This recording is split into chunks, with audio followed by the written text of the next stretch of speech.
Nishizawa, home of the Lion Clan, was set ablaze.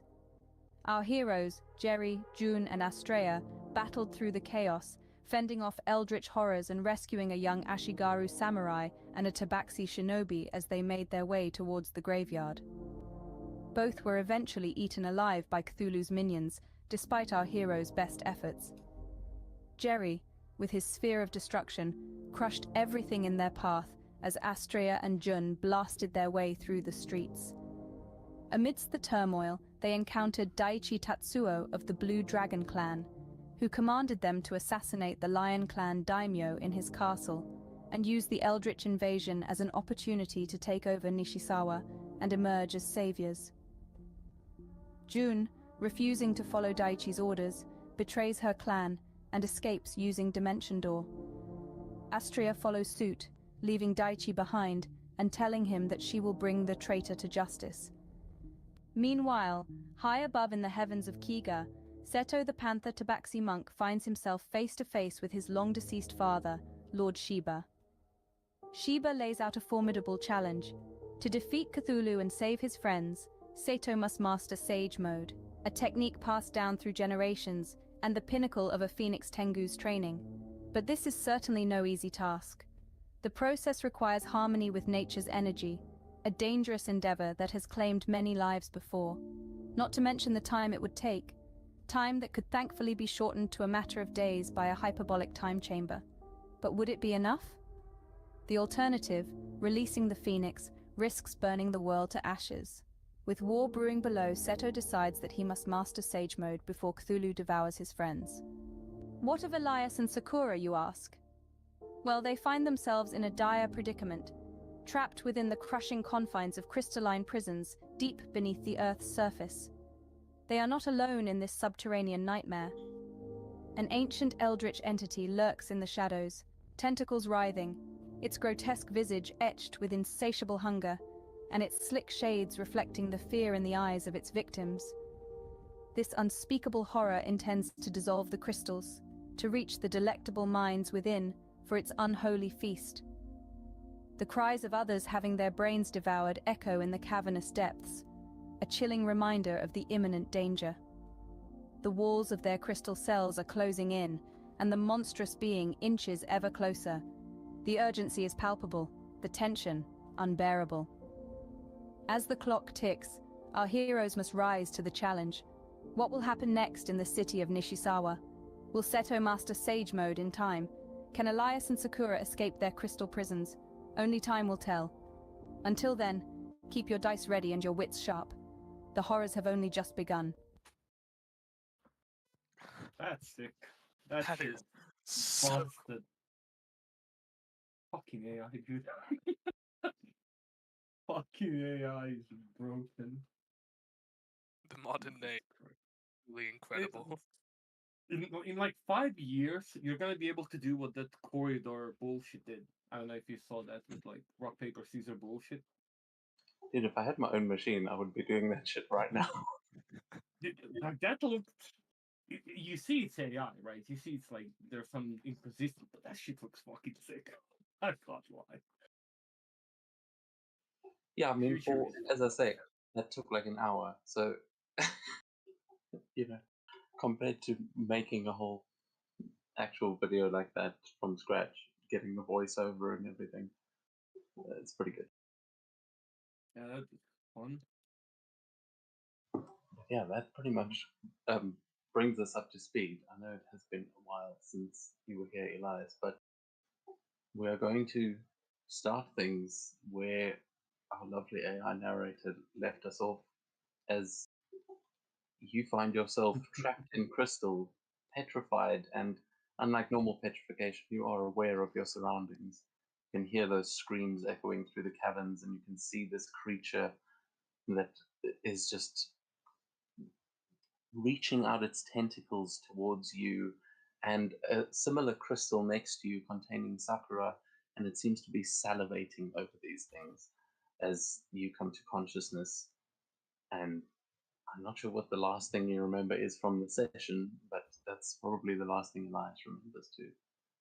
So, what's going through Elias's head at this moment? Where the fuck am I?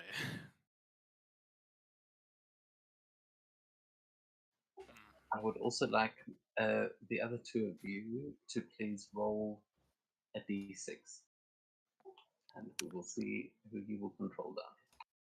I also appreciate the Cthulhu wearing shades.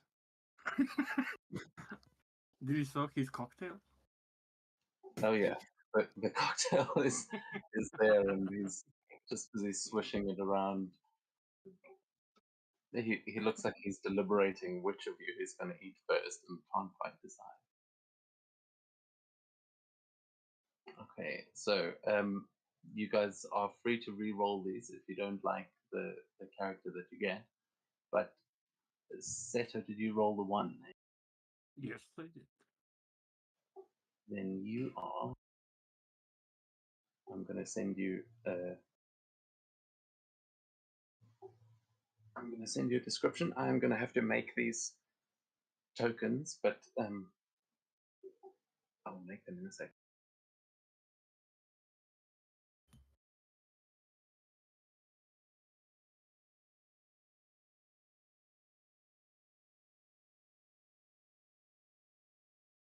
Of course, I haven't done the music. What did you roll, Australia? 3.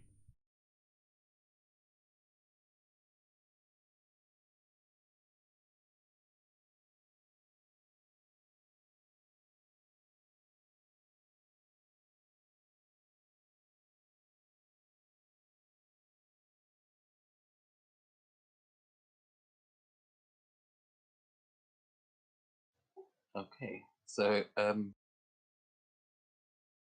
yeah, as this creature is deliberating, somewhere else in these cabins,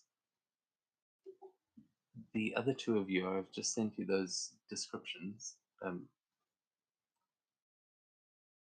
You are somewhere in these tunnels as well, and you are free. You will be able to enter the map from either side, basically to the left or right of where Elias and Sakura are at the moment, once I've given you your tokens.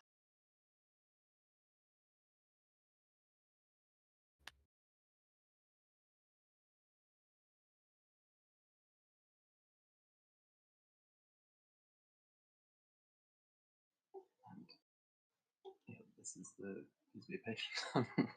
Switching music.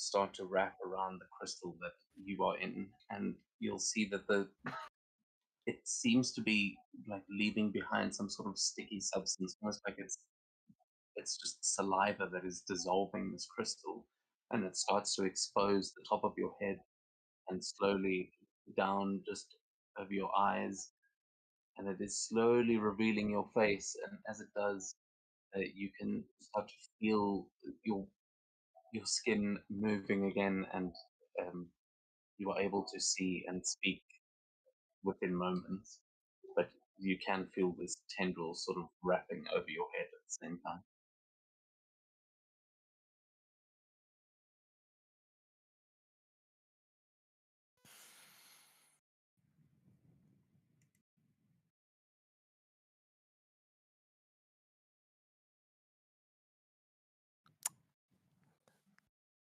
Does Cthulhu look like if I spoke he could hear me? I will say this doesn't look like the same creature that you fought before. I mean, it looks very similar. They all kind of, all these things look the same. But yeah, you definitely feel like it can either hear your thoughts or would easily be able to understand your speech. Whether it cares about you speaking or not, the big Cthulhu that you fought definitely didn't. But this thing seems somewhat more chill. Well, I'll test it. I'll think in my head, maybe this world domination thing would go a lot easier for you if you didn't quite eat me. Word. Who said I was going for world domination? I'm just here for lunch, man. Well, with world domination comes more people. It's more lunch for you. Oh, yeah. What do you think I'm doing here? You're the lunch, buddy. And, oh, I just can't decide which to eat first, but I think maybe I'll save the best for last. You see it just sort of stroke the other crystal. Rude. What? You think you're smarter than her? You don't smell as smart. Not in the same way. I like to think I'm more of a, how do you call it? Delicacy.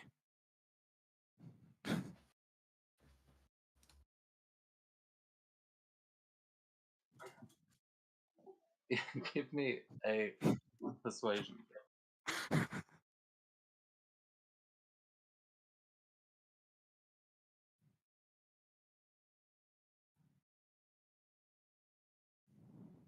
Just call it out because I'm trying to make that. 21. He goes, oh, a delicacy, huh?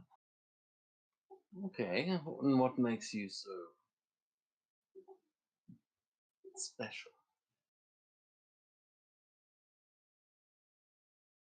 I've got the kind of mind that claws its way through the lowest slums into the highest courts. You'd be amazed at where I've been, if only for a human. That does sound good. Well, maybe a few seconds and I'll remember all of those things too.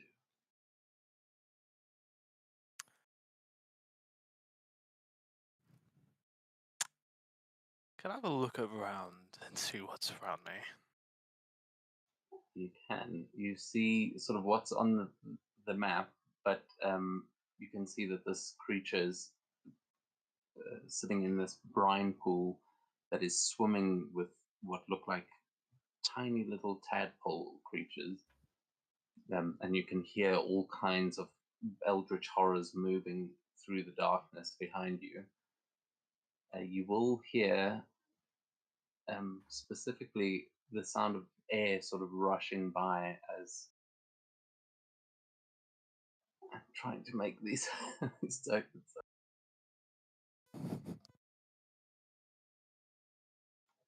But Estrella, your character, would they? I mean, they would be able to just move through these caverns pretty much unrestricted. What would they be doing as they kind of blow through the cavern and see this creature about to feed on one of the innocents?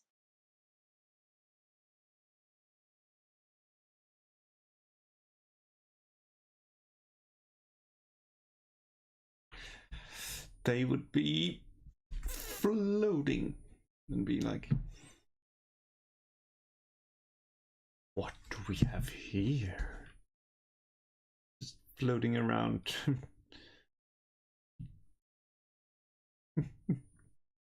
So let me actually just make them quickly so that I'm not trying to play the game and make these at the same time. No worries.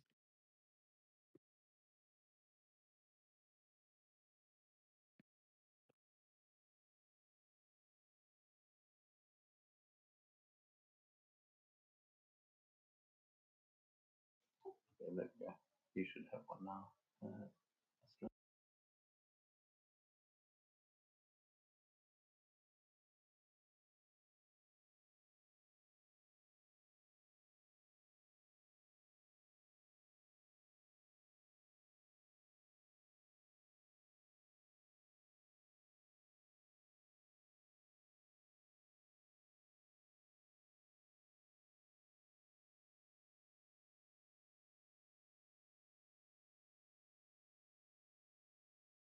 Of course, the game is paused.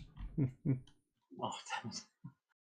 Okay, so I was like, oh, do I not have the controls? Then I was like, oh, yeah, it's paused. It's because it's not moving like I'm used to. there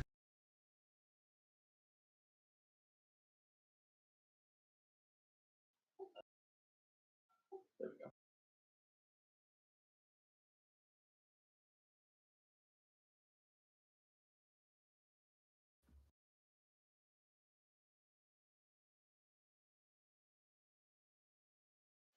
Okay, yeah.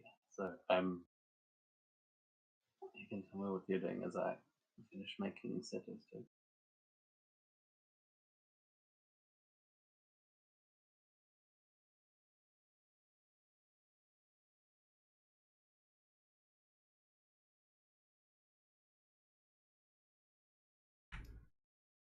And then seeing the crystal is like, let's blow some air. It just blows it at like the crystal, seeing if like it can be like what's called what you call like if it can be toppled or like what's happening, because they've not seen this before. And it's not what they can remember. Yeah, this you would know that these creatures have kind of invaded these tunnels just recently, and whatever was here before, it seems, yeah, you're probably not happy to have them around in these tunnels. But everywhere you look, there are these tentacled horrors, and those two figures that are trapped in crystal, you've seen a couple of them in crystals dotted about the place, and most of them seem to be enemies of the creatures that are invading the tunnel.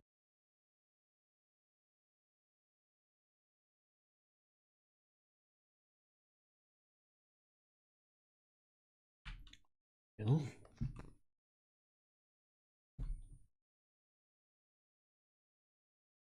let's see what these flesh creatures can do.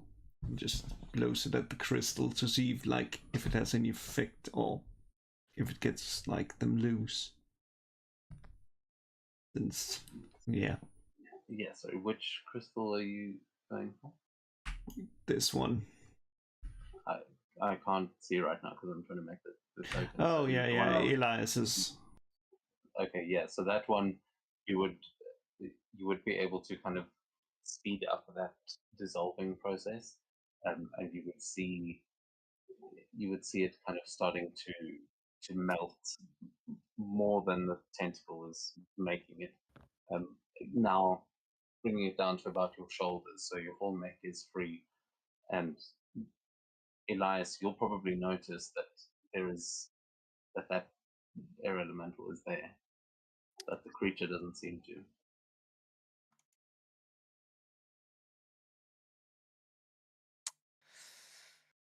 Um,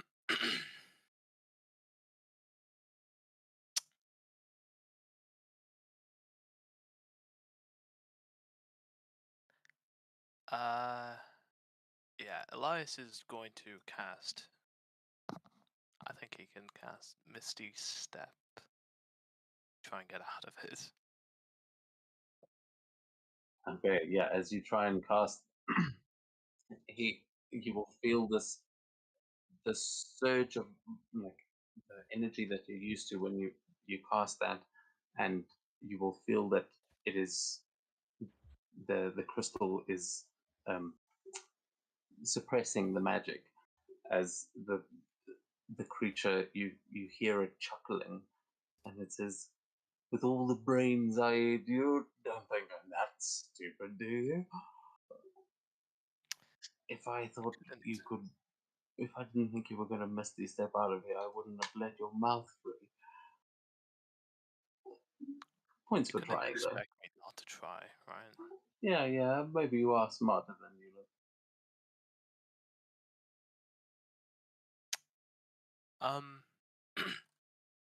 Alright, instead, I'm gonna try and dimension door. Okay, is dimension door It is also verbal. is it verbal only? Yeah. Really? Uh,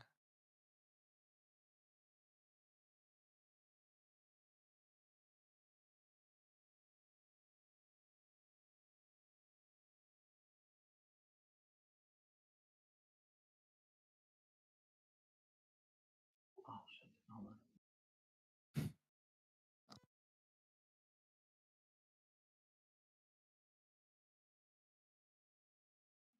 Oh my god! I just made a token for Seto and then it disappeared. Oh, what the hell? It just clicked.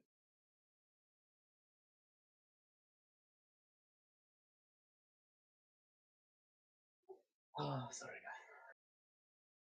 no worries. No worries.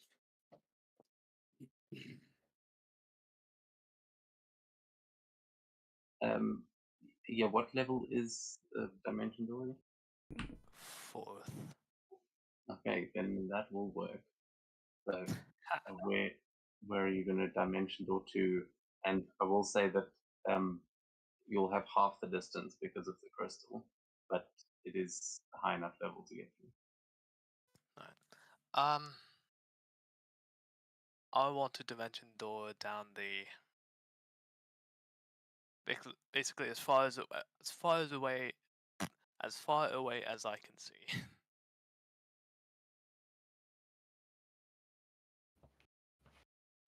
Okay, yeah, I mean that you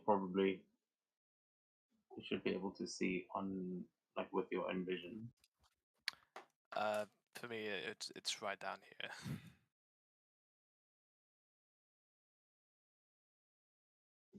Okay, yeah, you can move there. Sorry, okay, so give me 2 more minutes. I can't multitask. No worries.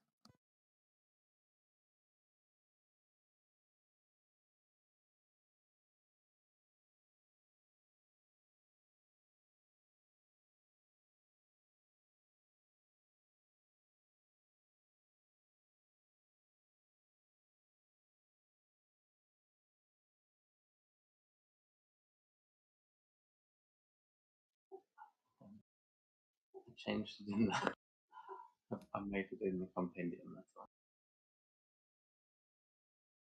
So okay, another escapee.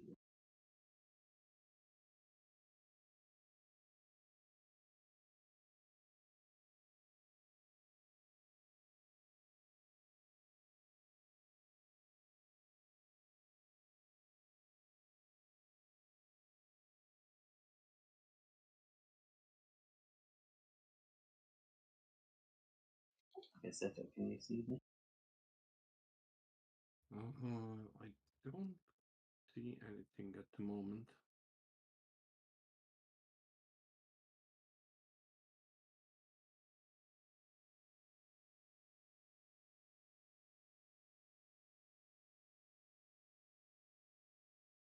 Anna?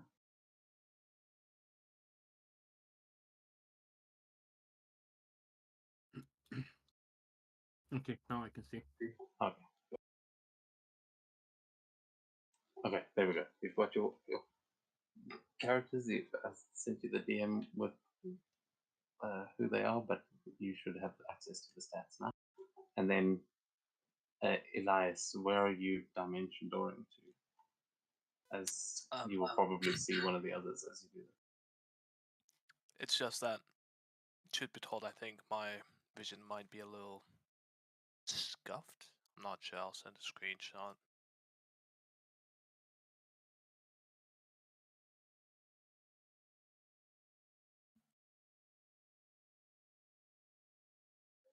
Also, it is pitch black in here. Do you have a means of seeing in the dark? I do have dark vision. Up to 30 feet, though, actually. Yeah, that's what you can see there. Okay. So if you move, you'll start to reveal more. But that's about as far as you can see, and then it's darkness. Okay. Then I'll delete this effect. Or can I just move anyway? Oh, I can. Nice.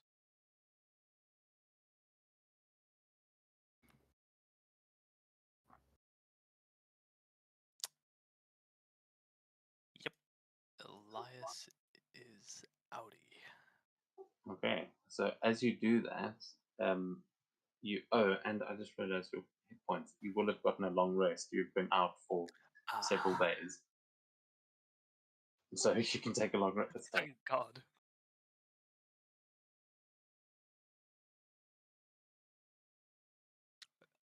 Would assume I didn't have any time to meditate there. No, but the others also didn't have chakra to begin with. So,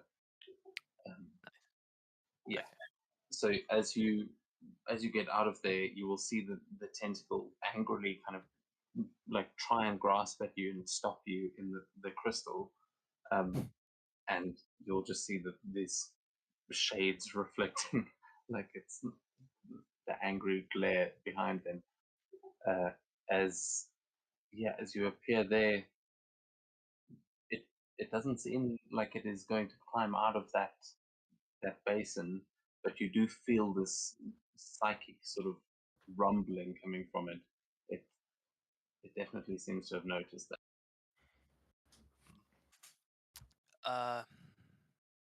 Elias is gonna go down this way. Oh fuck. And at this point, I'd like you to roll for initiative,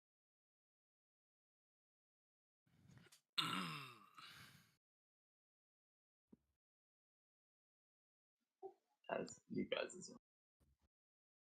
Okay.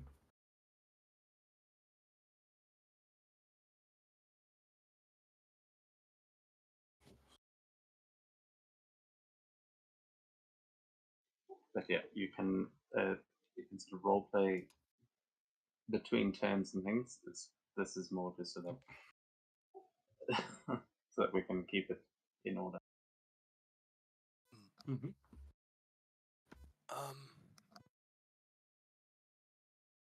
Okay, so you guys are going to be up first. So Elias, as you see these two creatures on either side of you, you see eyes and teeth kind of morphing and turning, and as all the eyes look in your direction. What would you like to do?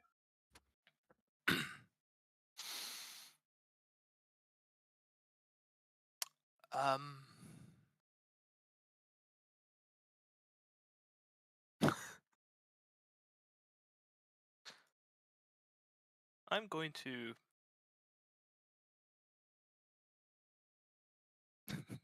Misty step behind it and try and hide around the corner.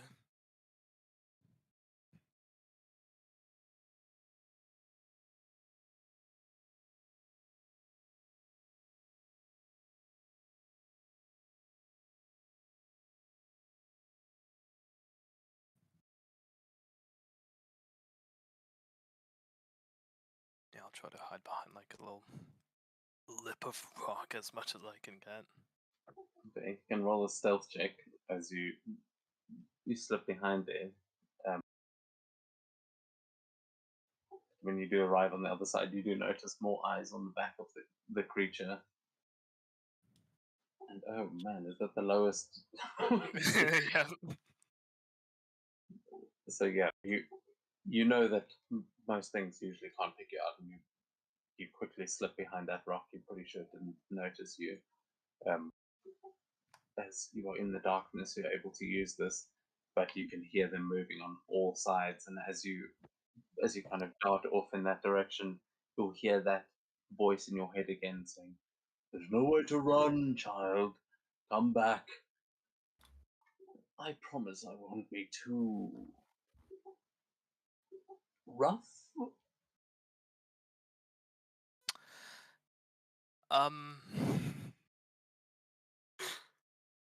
I have. Oh fuck. Well, anyway, I have a ring of mind shielding. You do, which usually means that they can't speak in your head. But you sort of opened that up when you tried to speak into its head. So you can shut it out now, but Yes. I would like to. okay, you will notice that this ring is taking some strain. There are so many eldritch creatures around you that you can tell that it is working overtime, and it's like getting hot on your finger, but it is working, and you are able to, as you hear this thing starting to taunt you, you are able to kind of cut it out, and you just start hearing the gurgling, gargling sounds and the clinking of its cocktail as it starts trying to ring an alarm.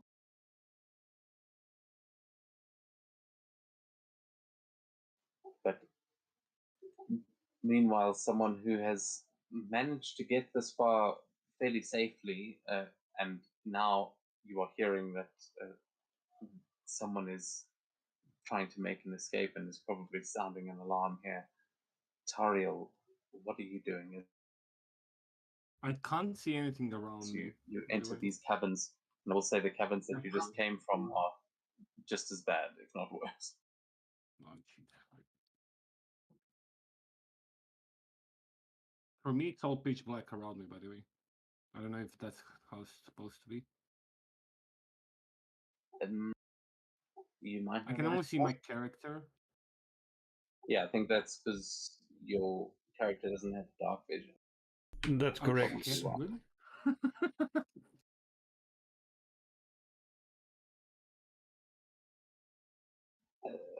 Yeah, I didn't actually check what sort of spells they have, but yeah, I would Yeah, say no that they've at least got basic dark vision.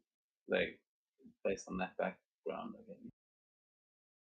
I will fix that. Huh?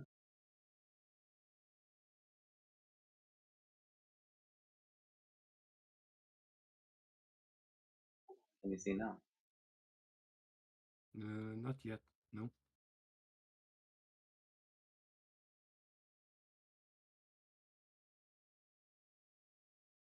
Okay. Now I can. Now I can see. Sorry. Yeah, I can Okay, see yeah, now. you are Properly. seeing in black and white because it is dark vision, but yeah. I'll start moving. Basically, very stealthily, if possible, until I. Oh shit! He's already there. You fast motherfucker. And then can I actually do something?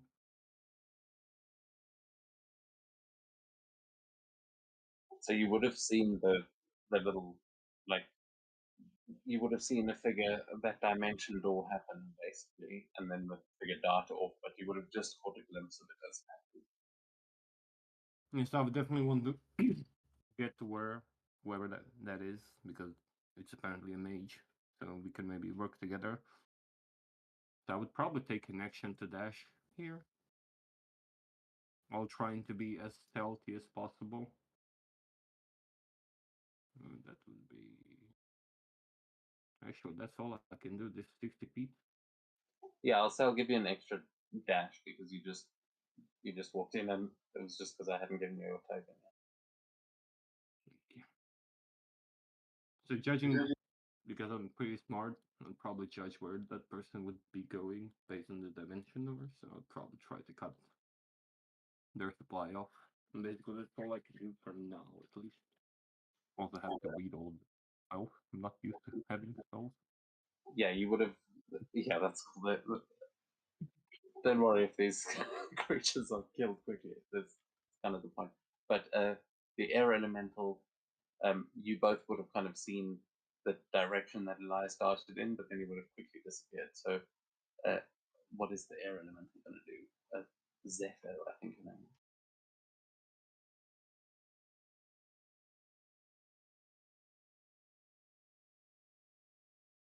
It will be pretty chill, just enjoying things, just moving down, like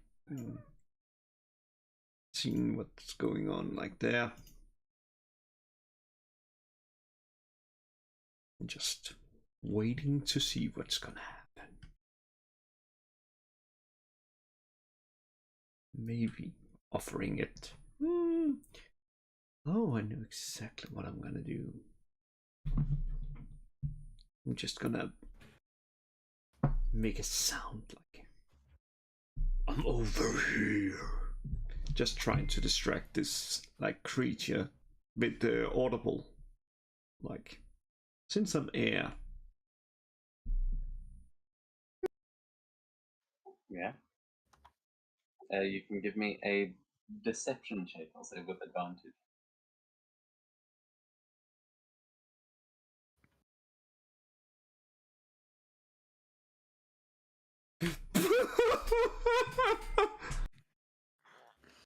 What If that was an advantage, how did No, disadvantage. Did you say advantage? Yeah, it was advantage, so it was the net 20. So it's a nat 20 because I was like, it would have been so good if it had been a nat 20 and then a 1. Yeah, it's Yeah, the no, 20. so that's the nat 20. It definitely, you see all the eyes on the creatures on either side of you, all of them just turn and look in your direction as you see the creatures kind of stop moving as they notice that sound. And it looks like they're both going to like try and attack you on their turn. Well, then I'm gonna use the action to dash and just move, like, let's see, yeah, and down there, just so it at least has to move away. And that's it. Okay, as you try and bait them away, I suppose Tariel, you'll be the one that hears this echoing sound that reverberates through the caverns as a psionic scream comes out from this creature and is screaming to stop them. As the tentacled horrors next to you, Elias, you feel them just turn and start heading away from you as they chase after something.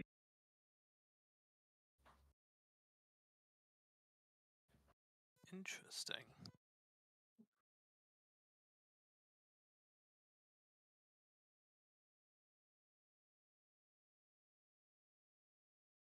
Or they're only just able to get there, and they are going to make an attack against the elemental.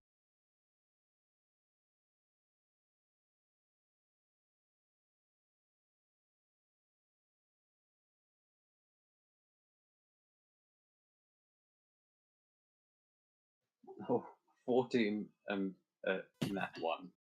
So it is like reaching out into the air, trying to grab at you, but it is just going through your body and is unable to grab you. But you can see another one kind of closing in from the other side. So it seems you cannot bring this bad air here. They start to surround you, and another one's going to make it a bite attack.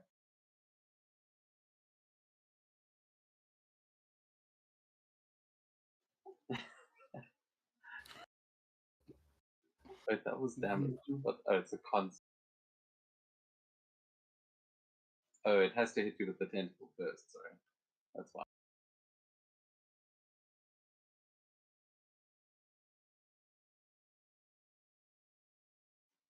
It misses.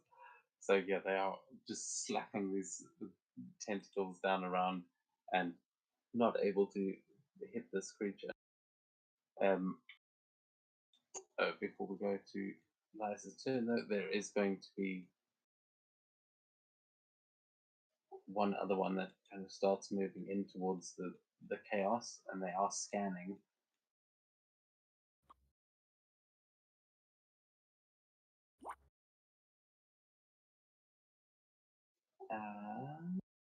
Yeah, and as that pulse of energy reverberates through the caverns, I will need everyone to please make a Constitution saving throw. Oh shit. Ah.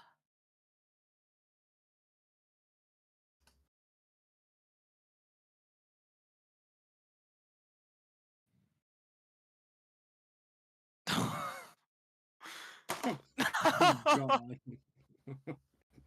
Cool. Okay, so you guys are all going to take 16 points of necrotic damage that already applied to the air elemental.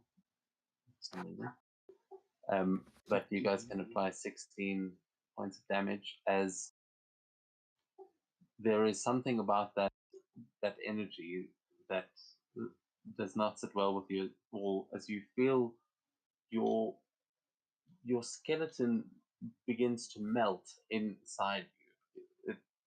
Like your ligaments begin turning to liquid.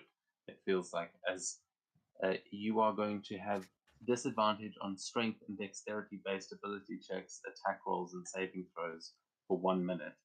You can try and save at the end of your turn, but you can feel your bones are turning to jelly and you can barely stand upright as you just start. It seems to be trying to collapse your skeleton so you can't get away. But that takes us to Elias. Well, I have something I think I can do, which is pretty funny given this circumstance.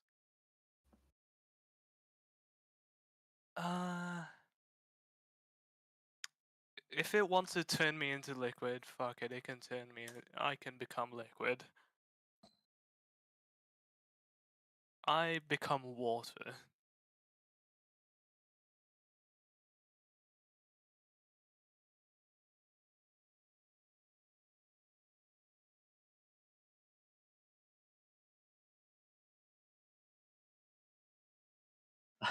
Okay, you literally just turn into a puddle of water. Yep. Nice. Oh, And shit, that's a good move. he'll sort of just like just shadow the big creatures and see what they're doing. Or at least feel where they're going. Yeah. So this puddle of water starts running along. I mean, you've got 60 feet of movement, so True. I'll actually come around this corner and have a peek. you can. Yeah. I mean, you can give a perception check, but if you want to move any further, you might be able to see other tokens. I don't know. Yeah, I've seen at least one. Yeah, you see another tentacled horror there, but with you've got tremor sense though, 60 feet of tremor sense. So actually, let me just do that, and then you should be able to actually see Tariel.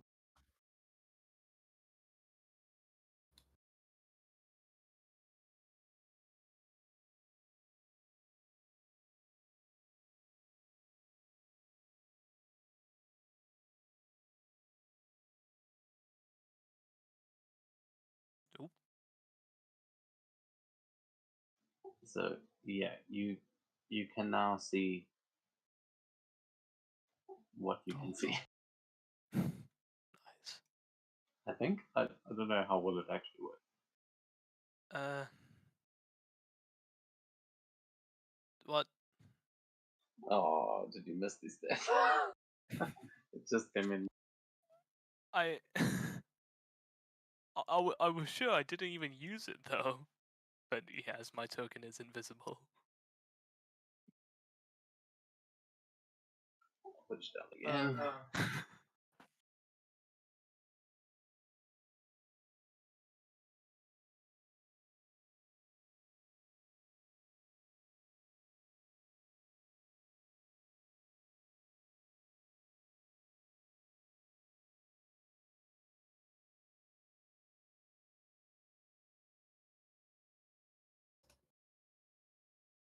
Yeah. So you know what? I guess that's fine. Elias would start making his way to Tariel, sensing that he seems fine. Yeah, you can definitely very quickly tell that he is not one of these creatures and is likely a prisoner like yourself. But is that your turn? Yeah, that's all of my movement. Okay, so yeah, Tariel, you can give me a perception check as your bones are also turning to jelly, but you may notice a puddle of water sort of flowing up. Nope. Or not. It's not the weirdest thing you've seen in here. Water, sentient water, probably just going mad. So what would you like to do? It's a bit. If I remembered, like, heard that correctly, Elias is a bottle of water right now. Yes. Jesus Christ. I've turned myself into water, Morty. I'm Water Elias. Okay. Well, do you have, by any chance, Spy's Murmur? You don't, right? Spy's Murmur. Oh, yeah, you don't. Okay, never mind. I'll move myself 30 feet. And I'll look at the guy in front of me. And I'll try to make him go to sleep.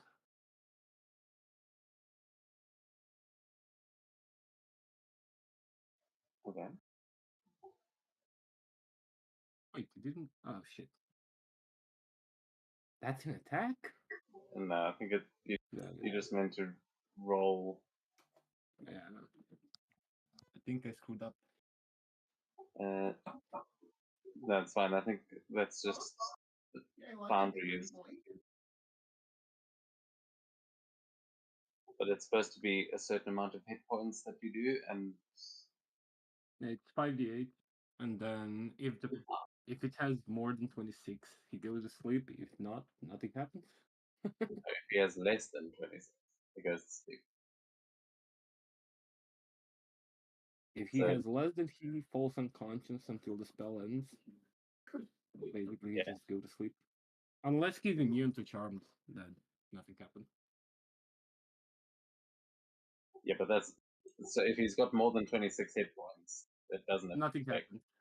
Yeah, It doesn't so- affect him. You will see one of the eyes kind of get drowsy for a second, but the other like 100 eyes on the creature are still wide awake. It doesn't seem to have Oh. affected it. You can give me an Arcana check though. I will say, as this is you've probably come across a few of these. Oh yeah, not 20. Okay, so yeah, I'll say because you have been making your way through these caverns, you would know that the easiest way to tell where they are is to hear where the thoughts are. It's kind of like to ping their psionic energies. So I'd say you'd probably have detect thoughts up because I think that lasts for a while. I think it is actually. It's a 1 minute. Lasts for 1 minute. Yeah, I so think I'd say you- you would have that up at this point with that nat 20. Oh. So I- I'm just gonna cast it there so that it's you can see. Yeah, like wisdom. But so at this point, you would be able to hear Elias's thoughts as a puddle next to you if he allows you to. But yeah, he has the ring, so he could potentially avoid that.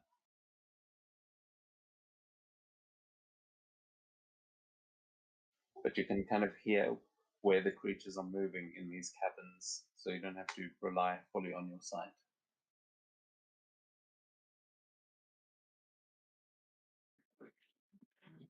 I'm gonna have to go for just 1 minute. I'm really Okay. sorry about this. No worries. We'll go to Zephyr, as you're getting surrounded by tentacled horrors. Well, it's a really bad air in here.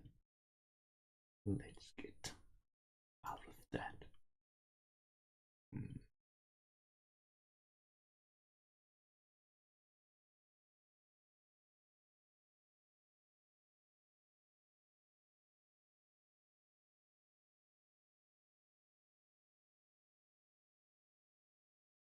Oh yeah.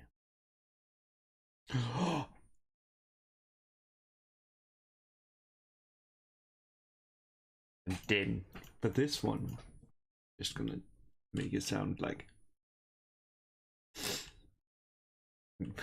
like what oh, I had the idea like like here is like when I like whoosh here, I'm like make it sound like someone is like, "Oh, finally I'm getting out of here," like from up here at the strings. Okay, you can make another deception with advantage.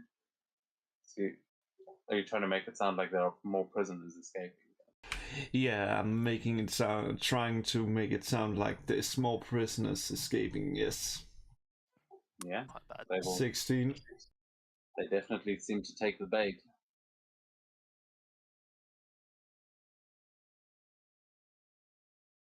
My job is done. Spreading chaos.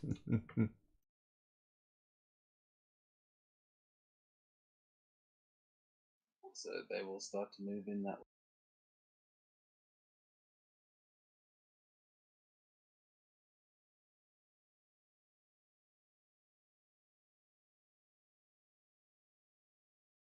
And this one will get some attacks on you.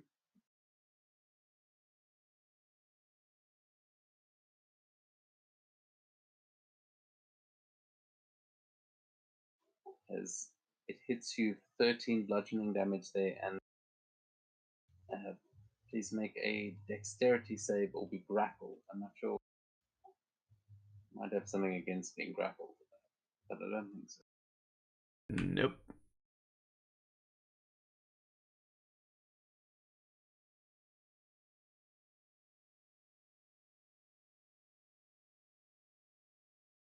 Ooh, yeah, you make it. So you are not grappled. You're able to get out of that with relative ease. So I don't know why you had disadvantage on that. Isn't that because of the liquid thing? Wasn't that like what's called dex things? Oh yeah, you are right. I forgot about that. But you don't have bones. That's a tough one. So you're probably not affected by that. Spiritual. Yeah, actually, bones. you literally you don't have bones. You're made of air, so I'll say you are not affected by that. You took the damage, but you don't have the detriment. But still, you are not grappled there. And you take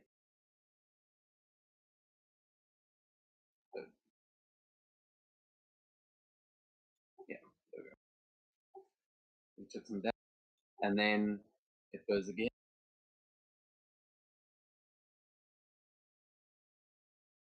Listen, or the last one. It's another 10 points and another dex save, please. But this time, just normal.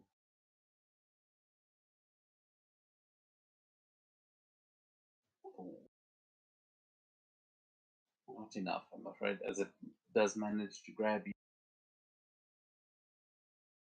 And then, yeah, it has got you grappled at this point, but that is its turn as the creature that you are actually running from is going to now let out another psychic pulse, and you will feel. I need everyone to please give me a straight saving throw as you just feel the walls around you seem to ripple. And Did you say straight? Did you say flat, or did you say strength? strength saving Do we throw? have disadvantage from the thingy? You do. Zephyr doesn't, because that doesn't. Doesn't What about- matter. What about me? I'm what? Still make it? Oh, come on, that was 19. Fuck you, game. I mean, I'm not sure what your spell says, but yeah, it would. You would still have disadvantage. Because if Okay. anything, you made it work too well. Damn it. But you do have resistance to the damage, I think. Ooh. Well, it depends what kind of damage it is. Yeah, it's probably force damage. Damn. So yeah, it is. You are going to take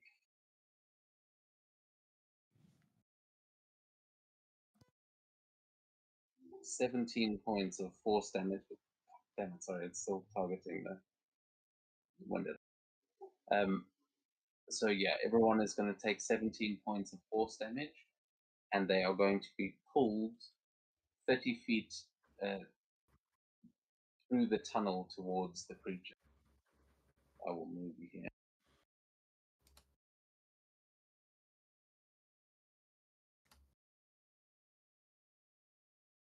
And now I get net 20. Fuck you, game.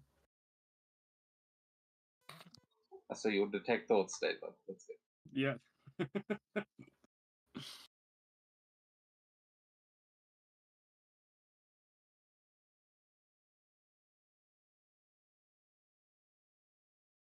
So you do get pulled out of the grapple of the one tentacled horror and almost into another. The Zephyr, the other one, catches you, so you are still grappled, but different creature. And then we go to Elias at the top of the round, and realizing we've been here the whole session. Sorry, we're supposed to cut over to the other. But yeah, we'll. It's for me. I think it's better to focus on one thing than another than a third. My personal opinion. I have fun here. Cool. Then we'll carry on here for now. But Elias, it is your turn, and you've just felt it feels like gravity is now pulling you back towards where you were, as it's trying to kind of suck you in through the tunnels.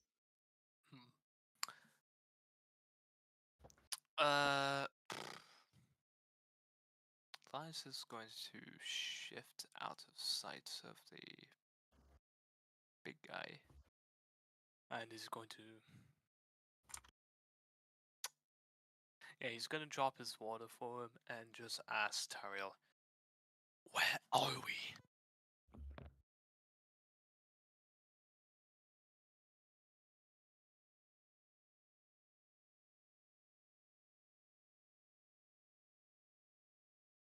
Would he know where we are? I mean, Yeah, history check. history. But yeah, if anyone would know, you would be the most knowledgeable, so you can have advantage on that. It was a But dirty also- 20. Okay, yeah, that's Dirty 20. one second.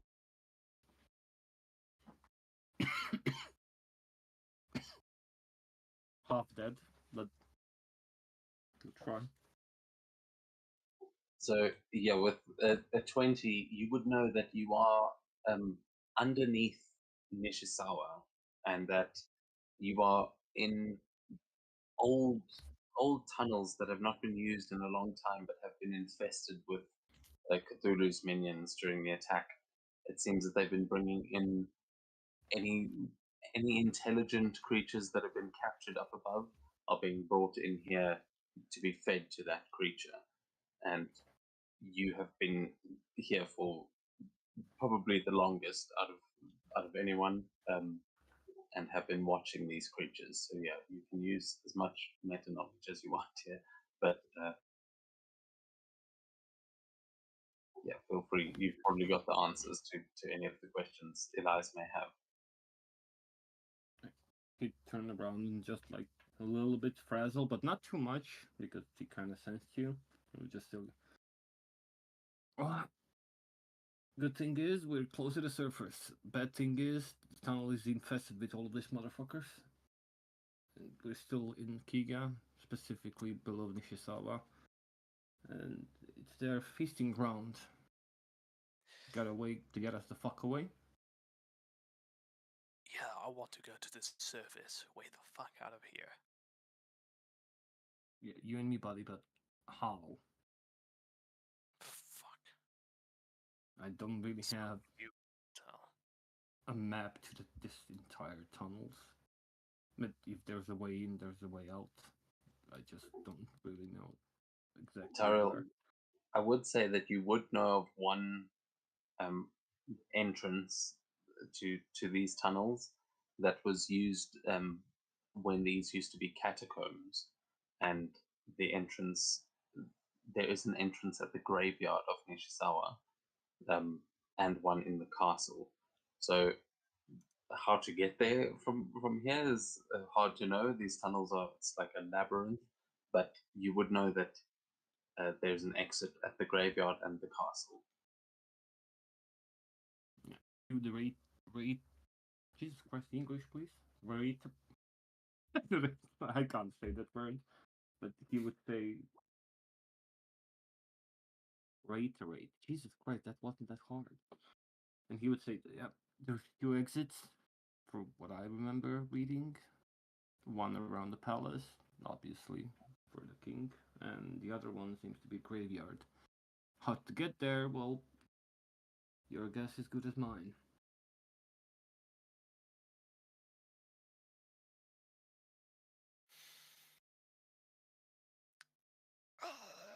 Okay.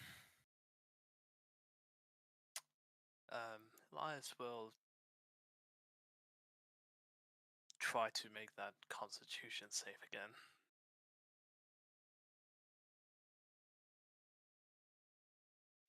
Okay, go for it. I'll say with reforming your body, I'll say you have advantage on that one. Nice. Ooh. Nice. Good thing too, yeah. You are able to save and no longer under those effects. Elias is then going to make his way forward.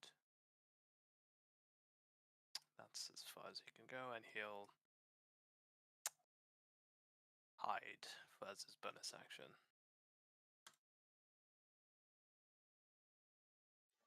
Okay, you can give a stealth check.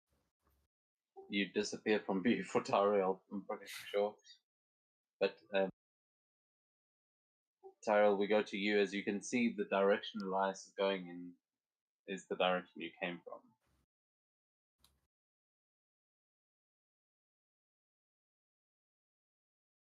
Would I know that if he's going in the proper direction? Or have I seen anything where I was coming from that direction?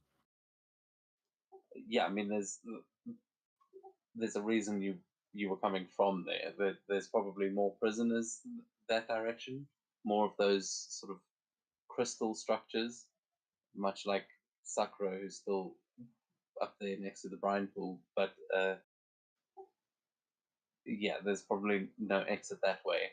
I'll say you can give survival checks if you want to try and figure out, like, to try and orient yourselves, but you may need some more magical solution. Oh, let's try. Nope. Yeah, you're pretty sure it's not that way because that's the way you came from and you've probably already explored there. But you've now reached a point where your guess is as good as Elias's.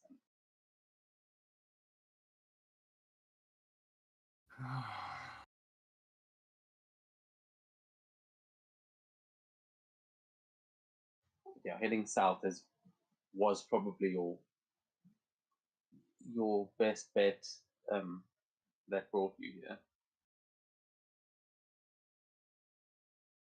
And what?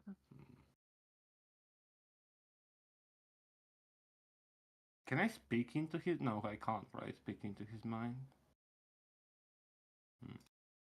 If he allows you to, I mean, you wouldn't know that he has that ring. It's just, or He'll unless try you to- realized you couldn't hear his thoughts. But I don't know. That's up to Elias.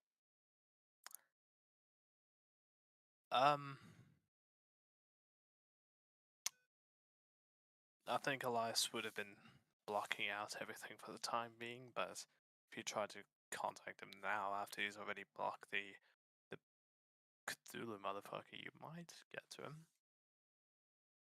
Maybe.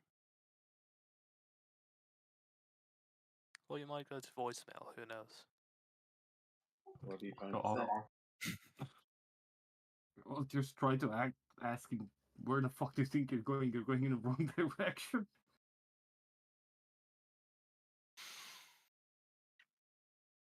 Tariel, you will hear a response as you hear that familiar voice from before saying, "Yeah, where the hell are you going? I hate it when my food runs away." Yeah.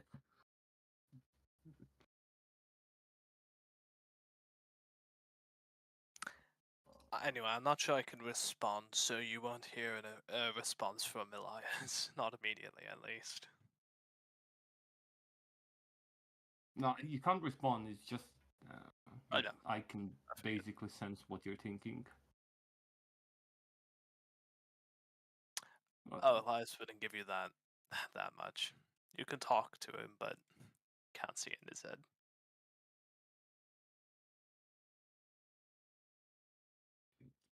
Well, Tariel's gonna try to just fuck off from here. He doesn't like it here. And so I'm gonna try to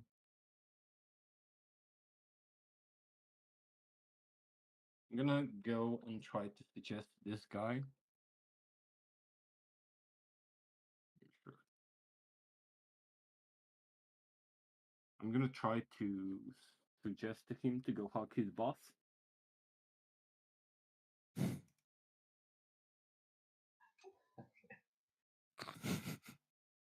Let's go What hug it. kind of save is that? It's a wisdom save. Why is it stack roll? It's not. Yeah, I think it's whatever the stat block that is must be on. I 15. think he would fail 15. I don't really know. Can I see what's my spell If DC? you go to your spell book, you should be able to see your spell DC down the bottom. I think it was the 60. Yeah, it's 16, so he would fail. You will see it.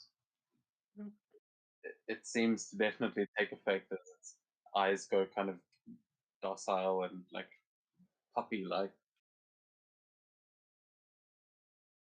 Well, that's all I can do. Doesn't have a bonus action.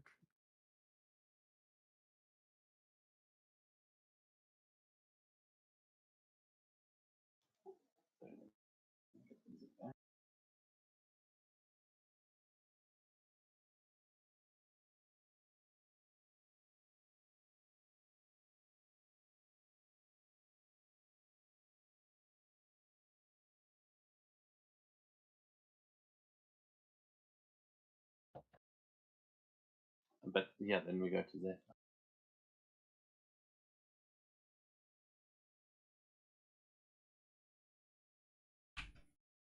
Seem to be in a predicament.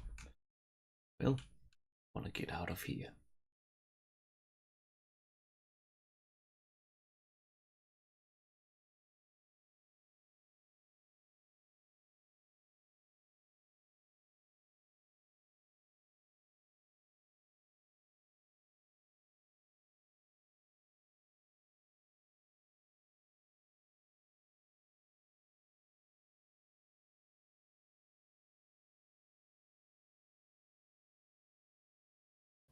Nope.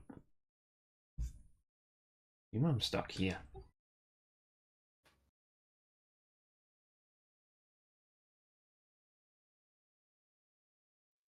yeah, it seems like it with that check.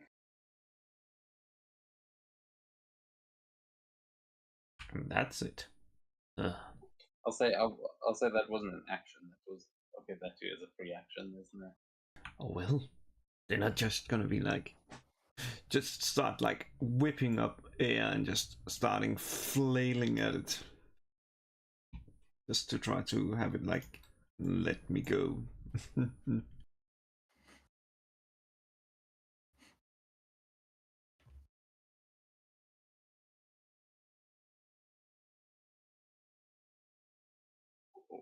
I gave it a strength save to see if it could hang on, and it got a 29, so it definitely can. But you are doing some damage there. Second one hits, or the 17. No, that's the what's called. That's the third one, and that's the last one. nice. Okay, yeah, you do manage to do some damage to it though, as you kind of batter and break that tentacle, but it is still managing to hang on to your the sort of magical armor that you wear as a myrmidon.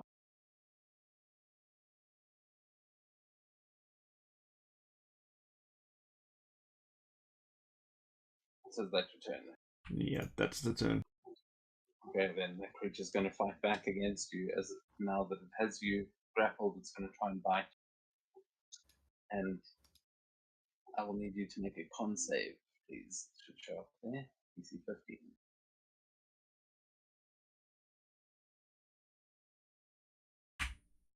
Toxin.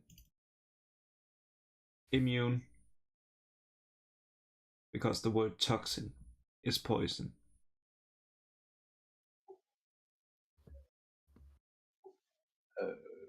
Does it roll to hit as well on the die? It does. It's weird. This thing's broken. Okay, so to hit was a 16, first of all. Does that hit? A 16 hold does not hit. But it's actually a 20 because you grapple. I know, grapple is an advantage on attacks. So, is it? No, I always mix it up. That's restrained. So, yeah, then it misses. Never mind. But good to know, as you will now notice that these things, it's got a horn on it that is trying to release this toxin as it is biting into you. And because it doesn't affect you, you realize that if you are able to break one of these horns, you are probably you would be able to stop this creature's regeneration ability, which you are now noticing giving it 10 hit points back. And yeah, it seems like you notice the key to killing one of these things is that horn. However, the big creature is another one that's just been charged, is making its way to go hug its boss.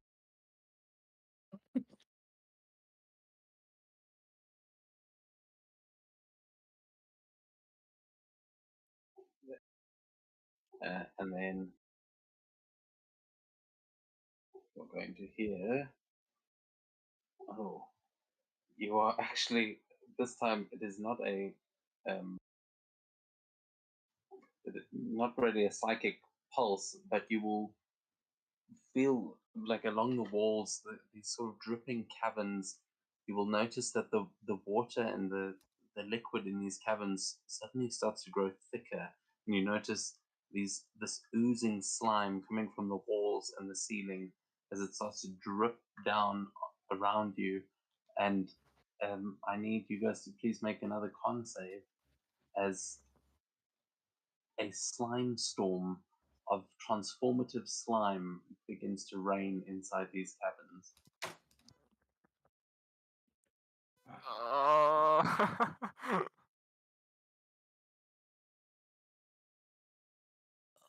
Fucking god.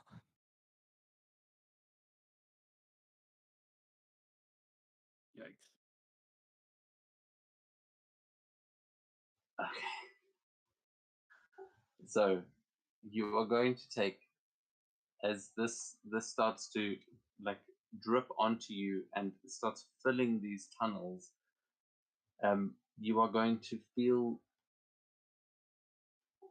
you're going to take 54 points of piercing damage as something in the slime starts burrowing into your skin and seems to be going up for your eyes, as you become blinded until the end of your next turn, and your eyes temporarily turn into insectoid feelers. Can I use uncanny dodge? I think let's just do half damage. Yeah. Yeah, you can do that. But yeah, you feel your eyes get like ripping out of their sockets as they turn into feelers. And yeah, you've gone through some very strange sensory moments here in the last few minutes. But yeah, this one does not feel good. as for Tariel, what do we hear from Tariel as this slime seems to cover you? And I don't think he's making it out of it. He's gonna give a small prayer and then just yell before he goes out, "You're going the wrong way!" And then he's just gonna flop on the ground.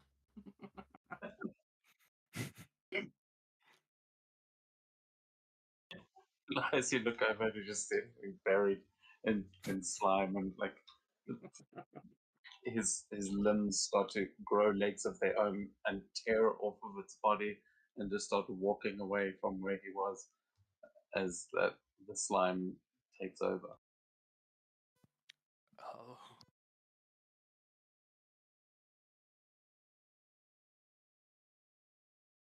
And it's your turn. Would you like to?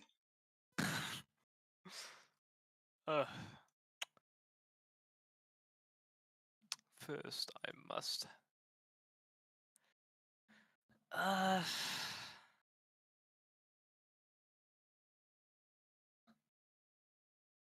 You know what? I think it's warranted to go back on my bullshit, as it were. I'm going to do the exact same thing.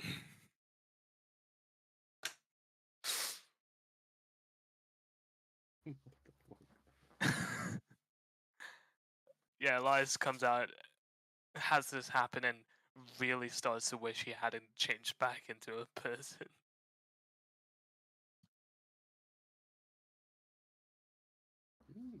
Resistance flush. Yeah, no, you start to slough off bits of the slime, but you are now a sentient pool of water with two little insectoid feelers sticking out the top of it. Yep. So Elias is just gonna keep on going. Realize someone here is dead. And bonus action dash and go for this bot over here. Okay. So as you make your way down this tunnel,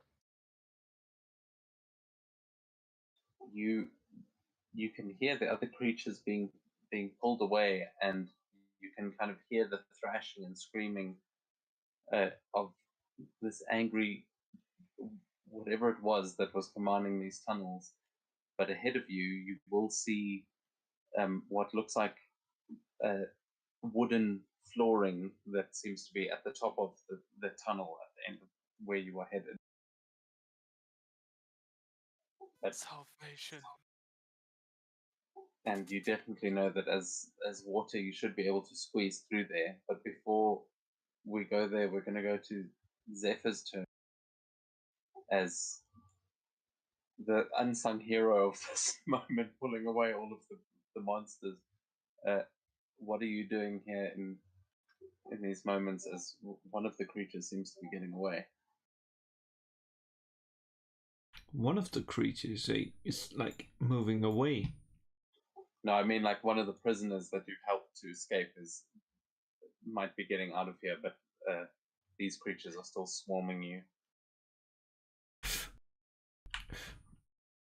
He will be like just making a noise like, "Why are you looking over there? I'm right here. If you don't hurry, I will be getting away the other way."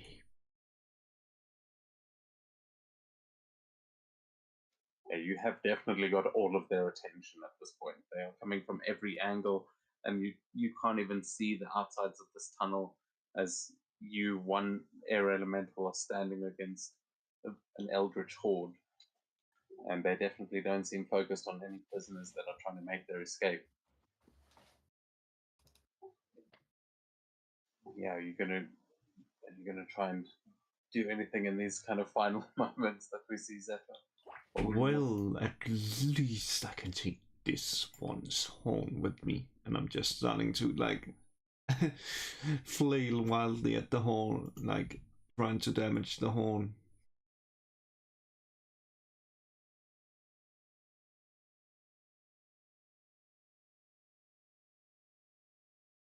Okay. Do you add the lightning strike onto any of these? Because I think you can do that one on one of your flavor attacks. Oh yeah, I totally forgot about you, lightning strike.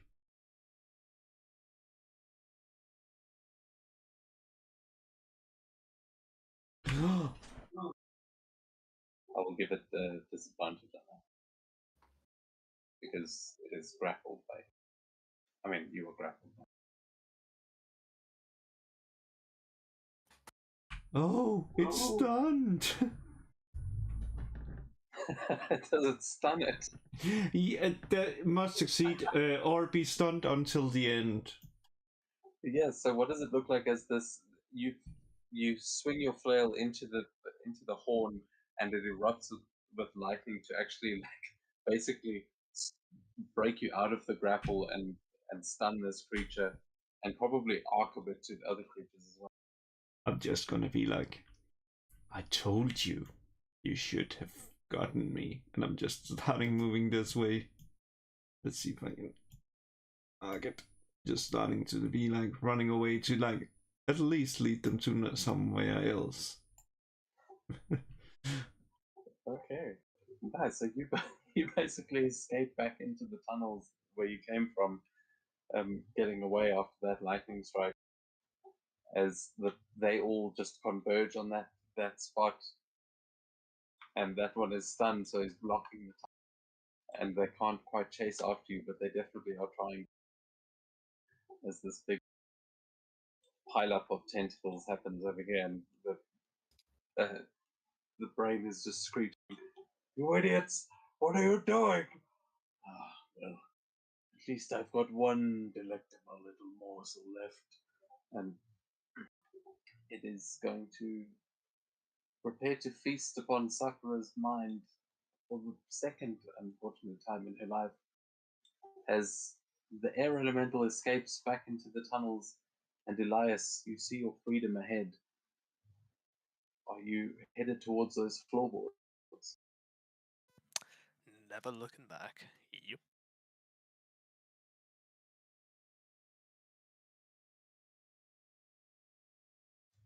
Okay. So as you, in your water form, it will be completely easy to squeeze through them. And as you make your way through the floorboard, you will pop out in what seems like a temple. You can tell that there is. This is definitely like some sort of a shrine or part of a temple. And I'm not sure if you went to the graveyard in Nishizawa. I think you might have gone there before, but you might recognize that that is where you are.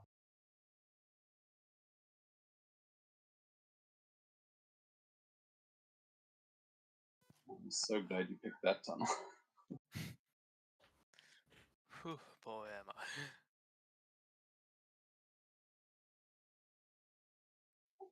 Now, in this moment, as you appear, I'll put you down where you are, that you're inside that building, not up on the roof. As we will cut over to Estrella, who has just dimension doored to chase after June, as Jerry has been trying to lead you guys towards the graveyard with the intention of opening a portal to hell, essentially, to try and escape this and get the assistance of Ekron. As you have just done the dimension door, when you arrive at the graveyard, you will not see either of them when you arrive. You will see, like when you arrive outside the graveyard, you will see both of them heading into the graveyard. But as soon as you run inside, you can't immediately see where they went. So, Estrella, as you arrive at the graveyard, what would you like Oh, and also did I activate the map? Yeah. Yeah, yes. Just gonna walk in and it's like looking around at all these graves. You will notice as you look down that first path, you will notice that there is a samurai in Lion Clan armor kneeling at a shrine with a large lion statue sitting next to him. And ahead of you, you'll notice another samurai kind of resting against a tree, just seemingly waiting for something. But there don't seem to be any of those eldritch creatures here.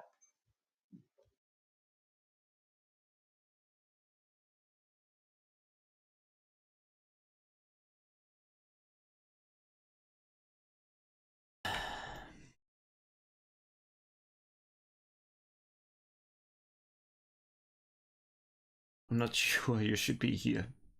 I think if you stay here, this is gonna be your grave. There's creatures not of this world coming here. They already killed one of, well, not sure which clan they belong to.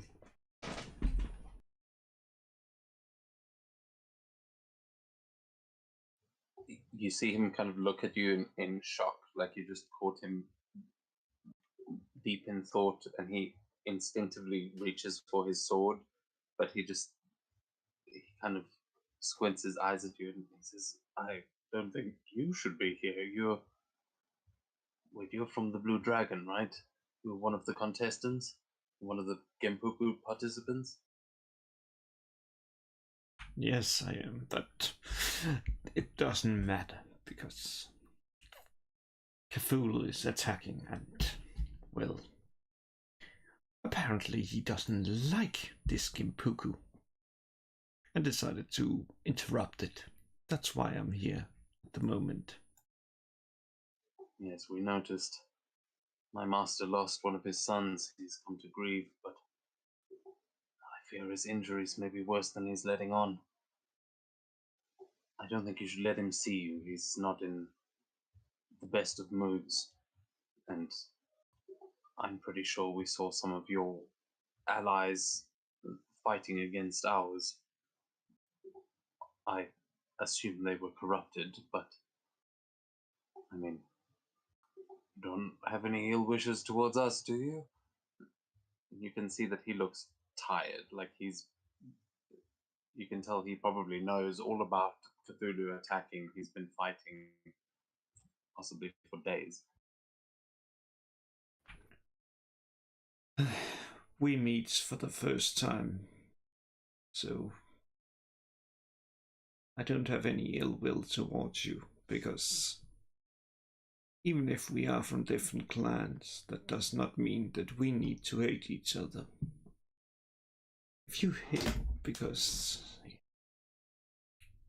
that will only result in more deaths. I've seen so much already. I'm inclined to agree, but I'd be careful if I were you. An outsider, and he kind of points to your horns and your legs as he. It's been a while, I think, since people have already been there treating you like an outsider, but he kind of points it out now again, and he says, I think you should be extra careful with an invasion from God's nowhere. You might get mistaken for, well, one of them. And I know that, and he kind of leans in a bit closer, he goes, I know that the Matsu are kind of hunting the blue dragons, so watch out for them, okay? I've got no ill will, but things are tense right now. And it's not just the eldritch creatures.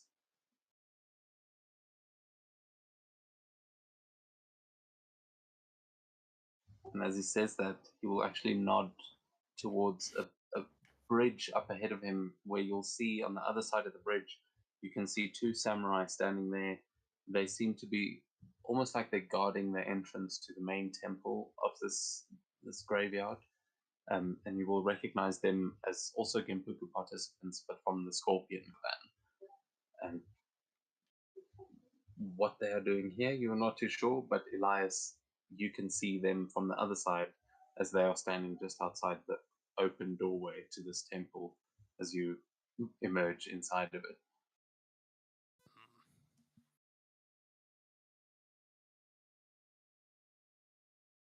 Can I? Are they all the only people I see? Yeah, you only see those two for now, but I mean, they have their backs to you and they seem to be looking out over the graveyard.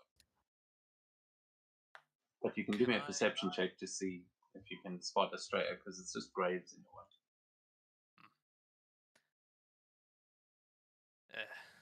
Maybe not. Yeah, you don't notice them at first. You're still like inside the temple. They're quite a ways away. Well, can I figure out why the two Scorpion clan members are just standing there? Like, are they guarding it from someone coming in or something coming out? Yeah, with that perception check, you take a look around and you don't see them guarding anything in particular.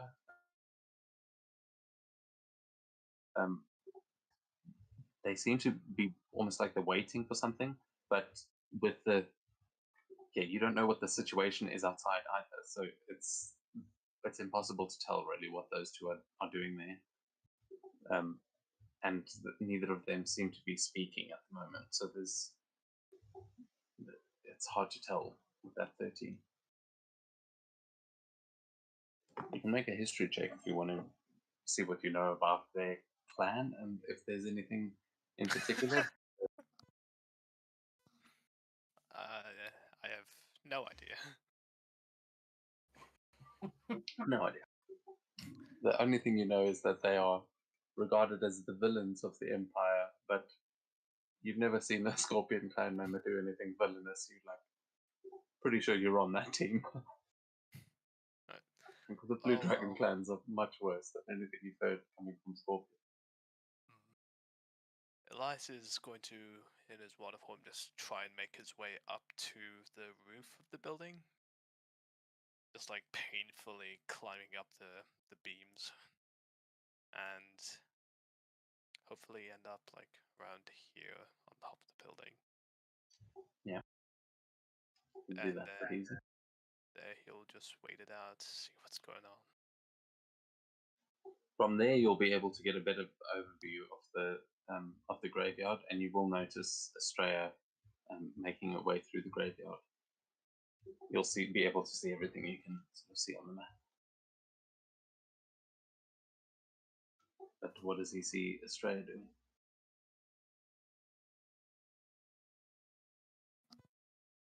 Just walking. This thing, it seemed like,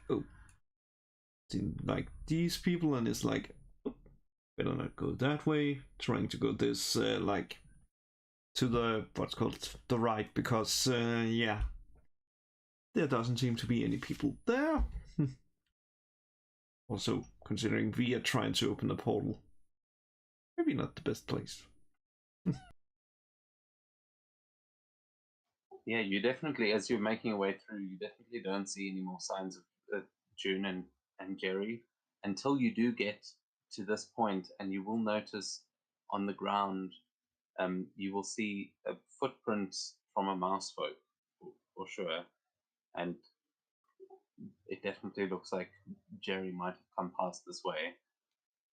It seems to be going down from where you are, though, like towards this the sort of shrine below you, but it seems to have been moving across this path that you're on. It looks like they probably went around the corner here. But obviously this guy that is praying at the shrine, he seems to be kind of in the way if you go down there. But if someone was trying to sneak over to the big altar, they might have gone through there, and you definitely see a footprint.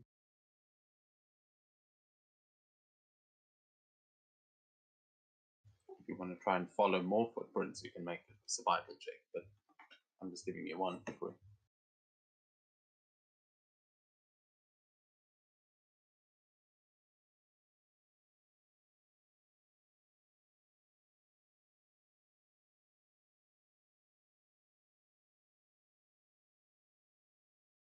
Okay, so you actually notice that the footprints try to go like around the corner there, and then you notice another pair of footprints appear, and they look more humanoid, and the two sort of they start to, it looks like there was a fight, and they both seem to go to the end of the path that you can see here, and then the footprints both disappear. It just seems to end there. That's weird. Time to investigate. Goddammit, I don't spell investigator. You can actually take one step back there as you can make an investigation check. But yeah, I'll give, while you're making that check, Elias, you can see Estrella following something. Are you just watching from the roof, or? I will send a paper bird. And in it reads that.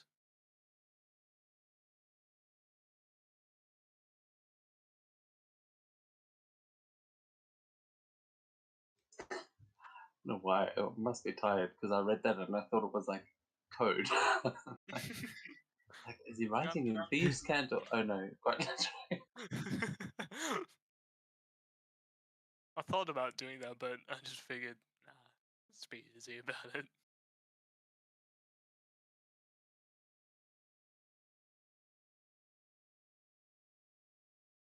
Yeah, with the nat one, the nat one, you hear for a moment, Australia, you like hear a voice, this ethereal kind of voice that sounds vaguely familiar as you hear it calling your name, saying, Australia, Australia, can you hear me? And as you hear that, you kind of look around, and this little paper message just appears out of nowhere, and you're pretty sure that's where the voice was coming from. But it unfurls to reveal that message.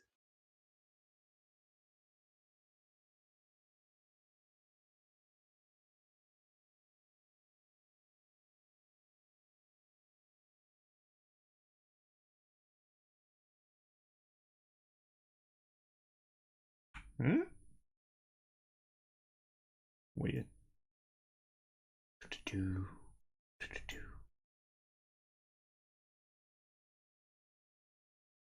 How deep is this water?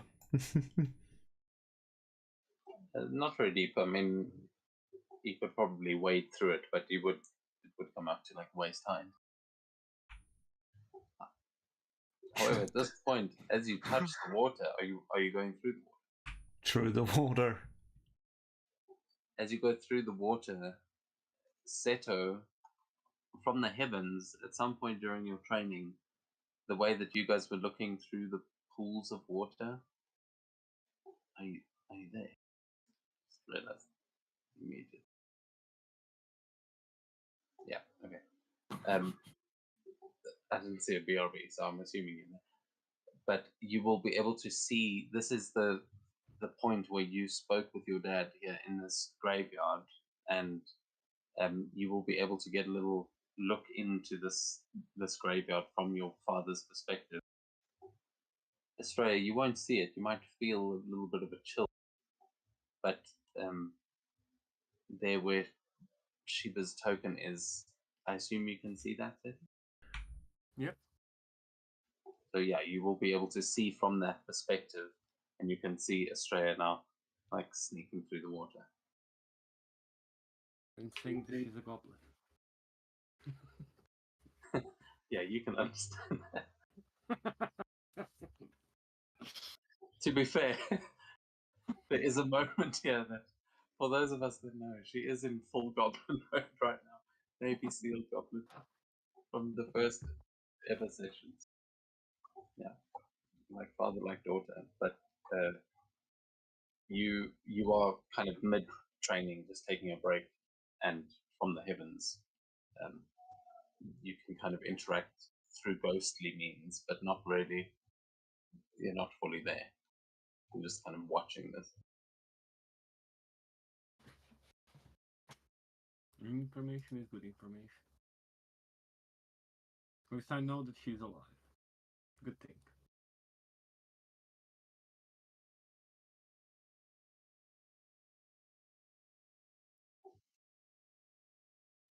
Elias, are you making yourself known to Australia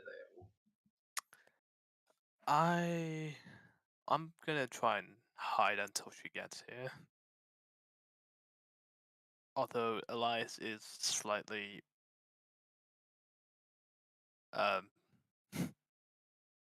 confused at the prospect of wading across the river when there's a bridge right there.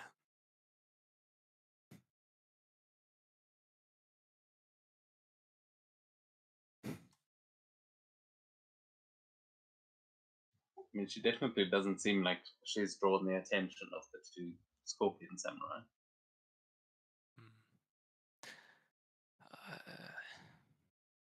Elias was hoping she would.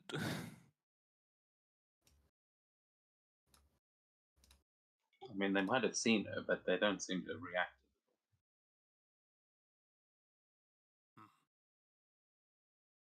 But yeah, Elias is still hiding.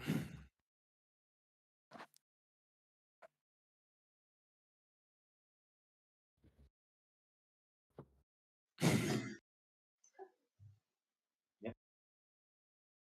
No one knows you're there. But Australia, how far are you? Hmm?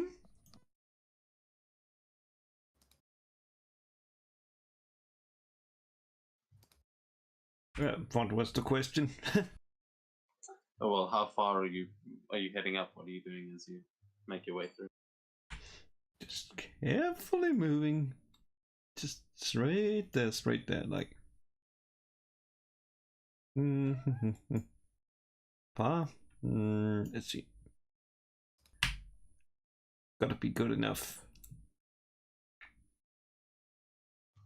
Read it. Get there. What is your passive perception?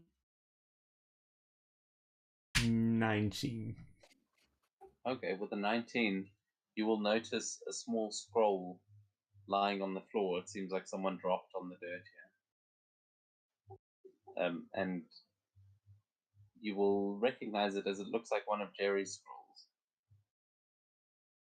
Oh no, is that the one? Gotta check to make sure. Picks it up, checks if it is that scroll, like the team scroll. No, it is not that one. I think he did give that one back to Seto. But you will recognize that what is written on it is all in Infernal. I'm not sure if you speak Infernal, but you can recognize what language it is at least.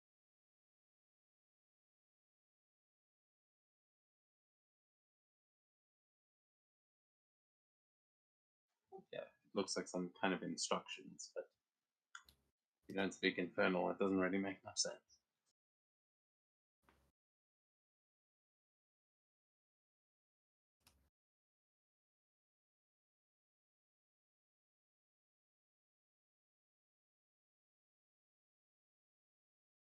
Yep. Nothing that can be done.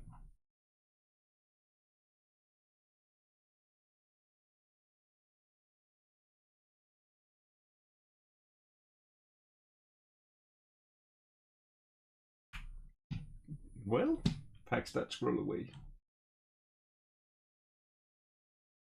And just... wonder if that was it. Yep. Waits there, and in case there comes another, like, instruction. Bird. Well, you will hear a very light sound of someone dropping down from the rooftop.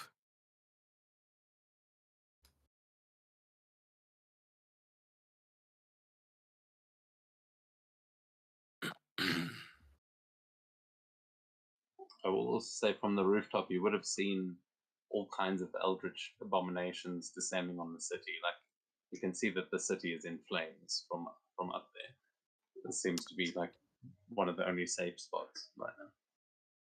Ah. Lovely. Yeah, so now Elias is just standing by the edge of the building, waiting for you. You're the one person who can't wait for someone to notice them. It's like never gonna happen. He's dropped old stealth notion. He's just standing there now, like, hello. Wait for Elias to die of old age.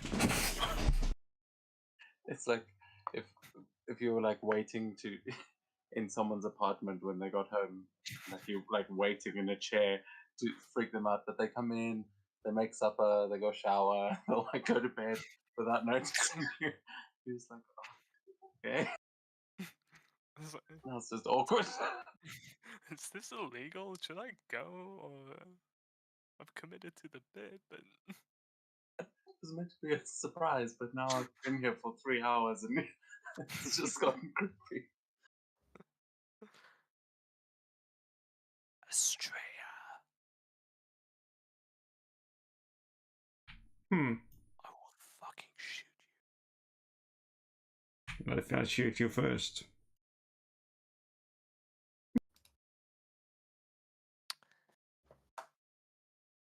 What's the day?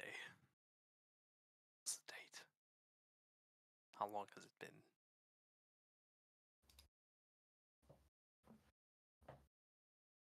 And you'll see like Elias is. You know what? Feel free to roll an insight check.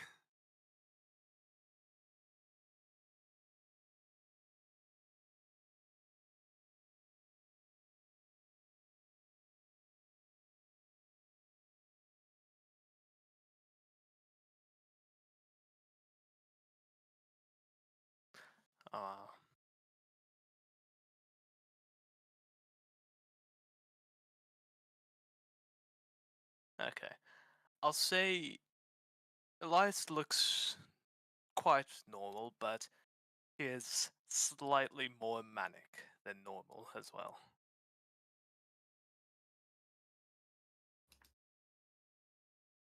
You look like Are you someone also seen a noticed- ghost. Sorry, say again, Australia. I cut you off. I said, you look like someone that has seen a ghost. Or yokai.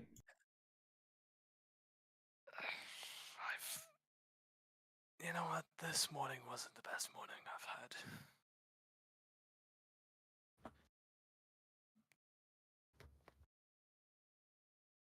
You will notice, Elias, that Australia's horns look like they are slightly cracked, and she looks like she's been through battle.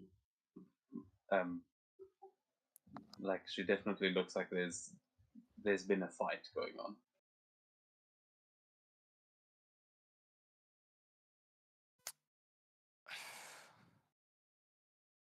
So how long has it been? Because the last thing I remember was we were in front of Cthulhu.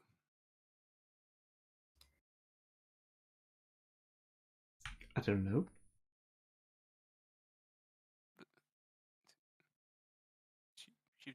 You don't. What's the date? How long has it been?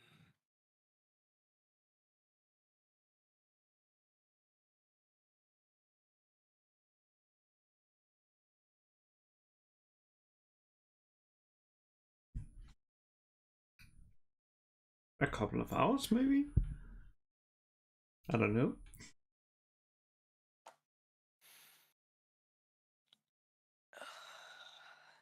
And what about them? And Elias points around the corner to the two Scorpion clan members. They me? Oh, I haven't asked them. Are they fine with us? I'm not sure if they're fine with us. There's like, there was a guy later like pointing down, like said that there was like his master was like praying here because he lost his son and is really angry, so we shouldn't run into him. I'm not sure if those are like them or no, wait a second, he had another one, so most likely. No, not sure. Oh,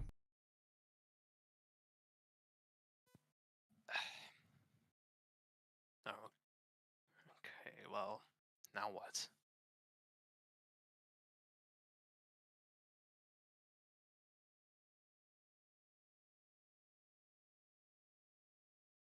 Wait, where's everyone else? What's happened?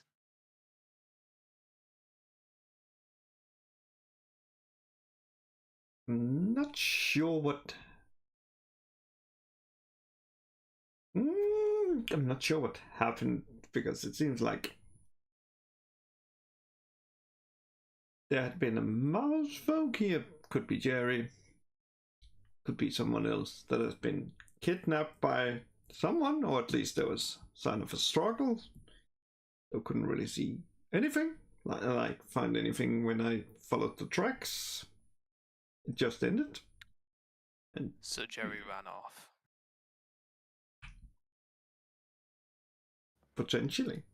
So then there's June, which I'm not quite sure what happened. They arrived here earlier, but yeah.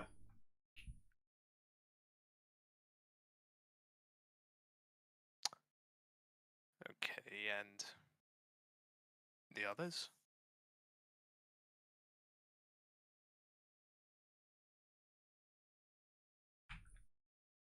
Seto's most likely just fighting Cthulhu still. And not sure what happens to Sakura.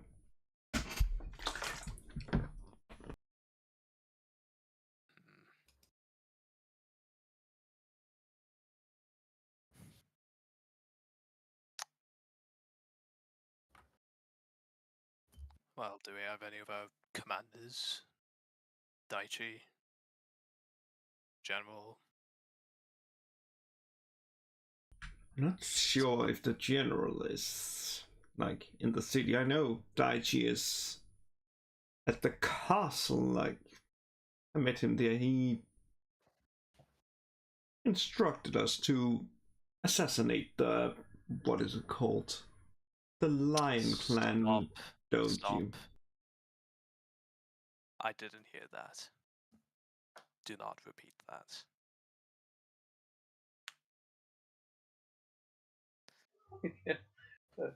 Like Elias, if I didn't hear the order, I never go. Exactly. Elias knows how this game plays out. La la la la la la. I think this is me.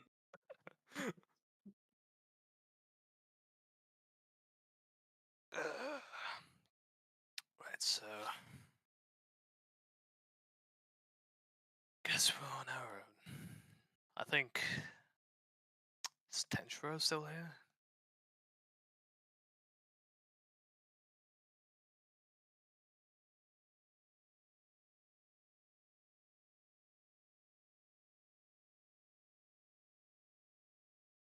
Who? Topaz champion.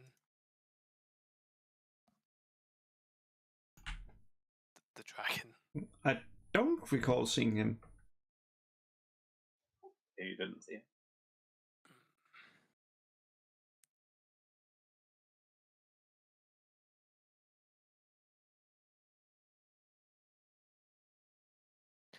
Well, if anything, I can tell you that there is some mini Cthulhu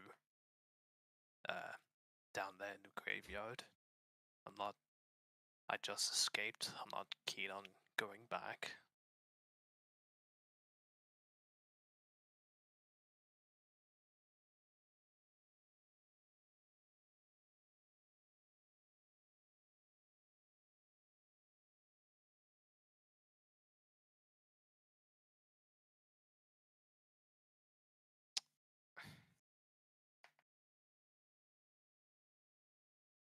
Oh no.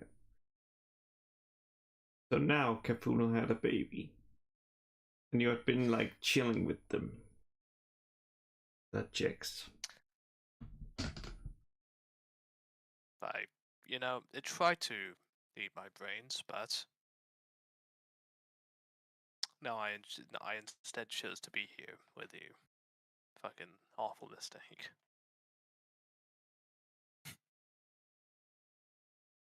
Well, you can always go back to your new best friend and tell them. My new best friend? Who? Oh wait, didn't Cthulhu stick you on the babysitter duty?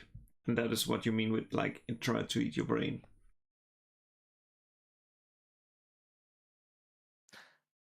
No, it tried to kill me.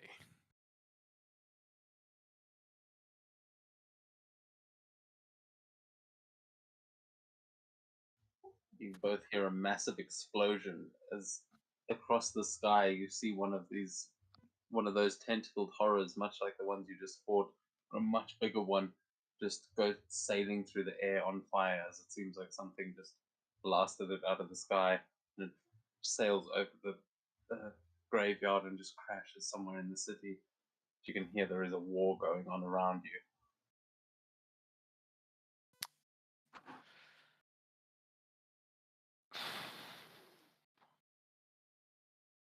Right, well, I am off to find either Tenchiro or any other daimyo.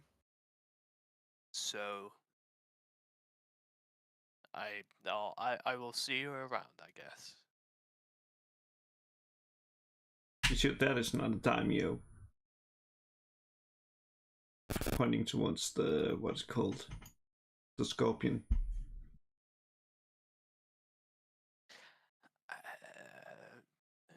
I don't know much about the Scorpion clan. Maybe you could tell me.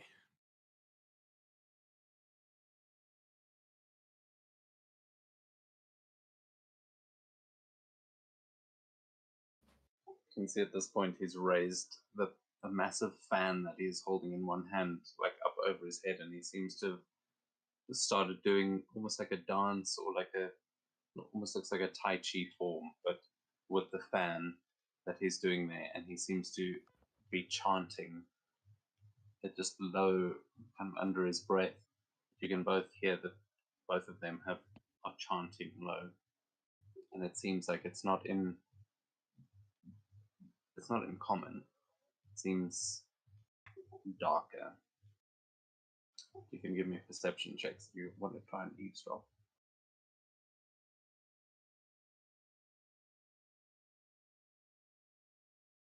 Perception, not so good. It's fine. So Elias, that just sounds like they slowly kind of humming under their breath. But Estrella, you recognize, especially after the scroll you just picked up, you recognize that they are chanting in Infernal.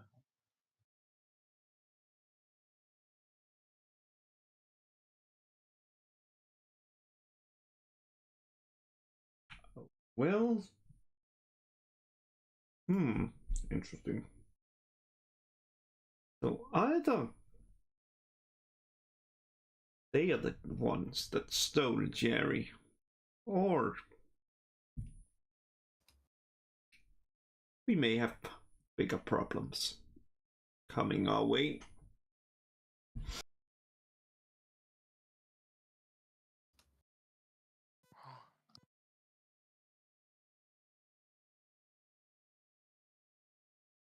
Right, so you just want to kill them?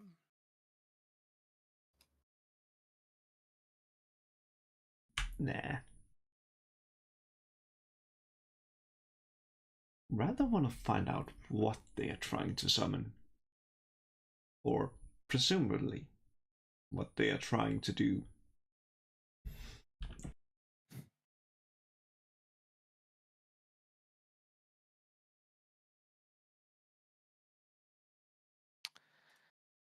I think I have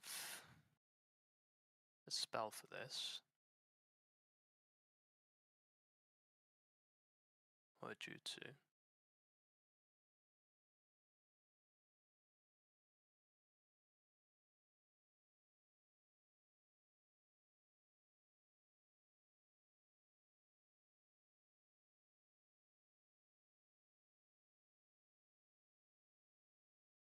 Well,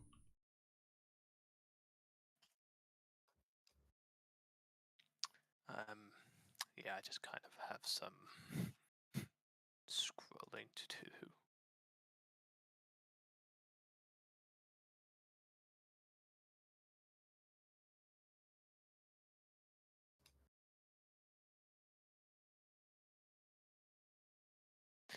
Nope, I've got nothing.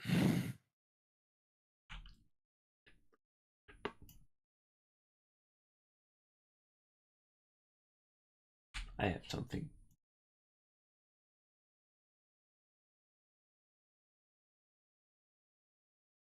The only thing I can think of. Yeah. To do with detect fault.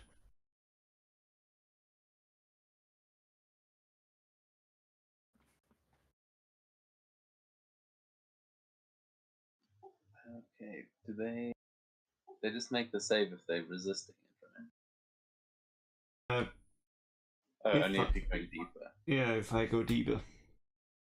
So, guys, they surface thoughts. You will hear the one who is doing the form, who is chanting. It seems like he is almost praying, but you can hear his thoughts in common as he is asking. He is saying, "Great Lord Ekron, please grant us guidance. The mouse has not yet come, and yet we wait. How much longer until we can make our way to you? Please offer us a sign." And he seems to be asking. It feels like there is another entity trying to give him a response, but you would have to dig deeper to try and hear that. Risk it for a biscuit.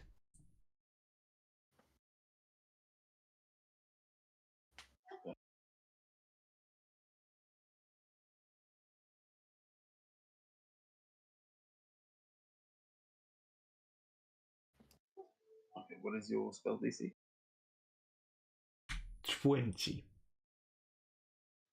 Okay, so you will.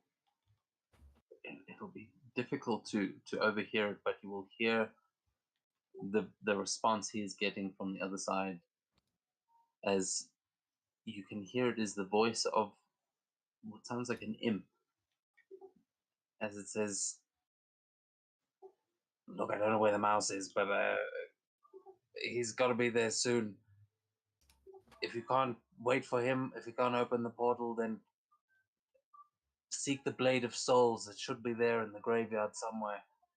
Old Lion Clan samurai used to hang on to it. If you find that thing, you should be able to open up a portal to us. Just get the soul blade, and bring it to the temple. I'll tell you the rest when you get here." And he seems to be listening in as the imp kind of explains to him that they will need to cleanse the shrine and uh, use some kind of a ritual, which yeah, he doesn't give any details on, but it says to receive the sacred katana, cleanse the shrine, and to read the words of the old scroll.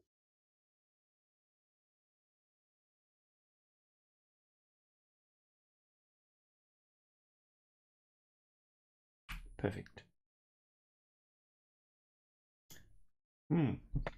Okay. So, they seem to be trying to summon Jerry's boss. And apparently they need some thing to, like, you know, what's it called, like, some sword or something that is in this graveyard to do it, and a scroll, which I think I have. The scroll, though, not the sword. But you need the scroll for the sword.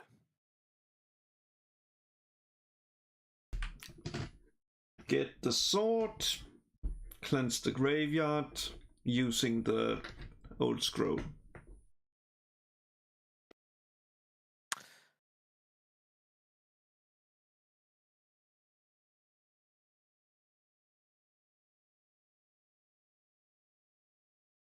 I think we can offer a trade.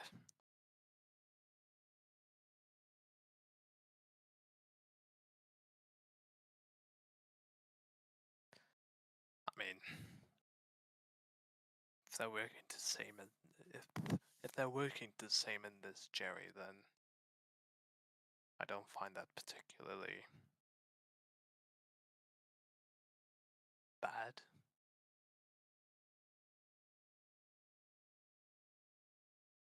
No. I was thinking the same.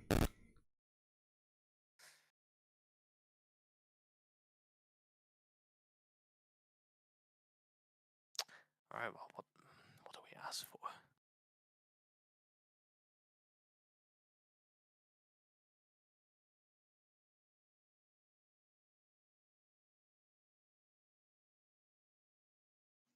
Tell you what, I'll give you guys a moment to think as we, as I just go to Seto for a moment. I guess you missed it there in the chat. I asked you to roll a d6, but so I just rolled one for you. But if you would like to join the scene, there is a character there that you can use. I'll place him down on the map. He's only there if you want him to join. But otherwise, if you would like to make the roll for your next step in the Sage Jutsu training, you can let me know what you're sort of planning to do with that. But it's up to you. You can either kind of do one or the other. We'll go to the Sage Jutsu stuff afterwards, but it's just the session's getting a bit late already, so I don't know. I don't want you to just sit and watch for the rest. Dude, I'm enjoying this. I don't know. I'm enjoying this newfound synergy between Elias and Astrea. Yeah, no. It's a bit of an odd buddy cop movie. I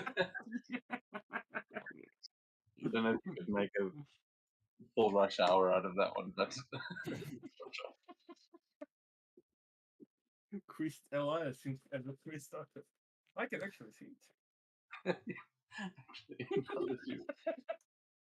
I mean, I just feel like this is going to end up more like Brooklyn Nine-Nine.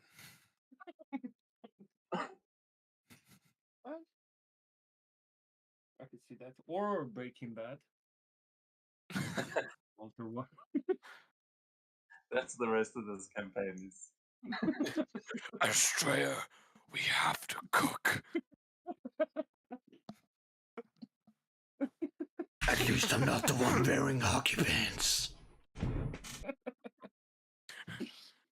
Wrong movie. Yeah, we've established.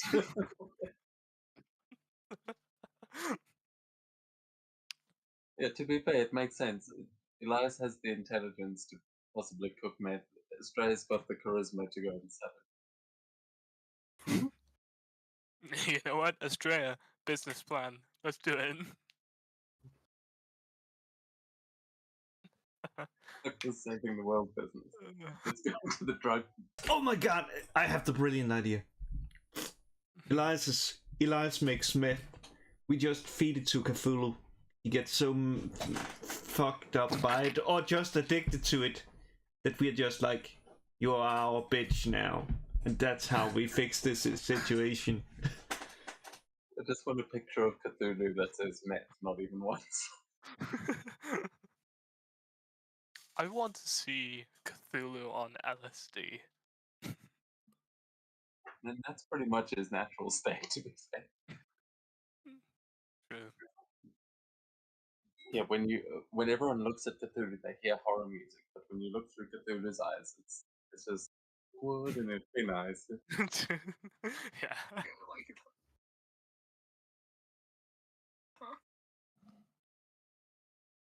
He's just stoned as fuck. That's why he never really talks much. And, you met the aspect of him that had the munchies, so Oh. but yeah. So what are you guys thinking? Are you going to use the age-old technique of going up and talking to them, or are you going to try and figure this out for yourself? Yeah, I think we should go talk to them.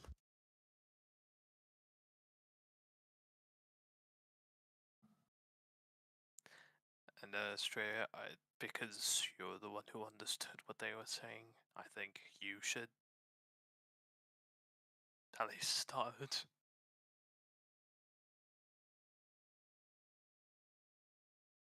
You can still hear their surface thoughts that stays up for a minute, so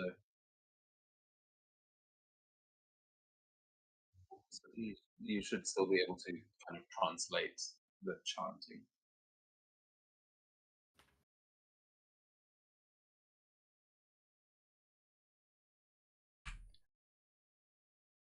Hello, sir. I think I may have something you need. The one with the fan, he like you can hear him taking your walking up as a sign. He like looks down at the cloven hooves and up at your horns, and he says, "Thank you, my lord. I shall do as she asks." And he turns to you and gives a bow, and he says, "You wait. I know you." And the guy behind him will say, "This is Lady Estrella of Nanashi. They are the Blue Dragon." And he gives a bow as well. And the the one in the mask, well, the one with the fan, he nods. He says, "Oh yes, we have heard many tales of you and your group, kind of putting the Scorpion clan to shame, if we're being honest. What are you doing here?"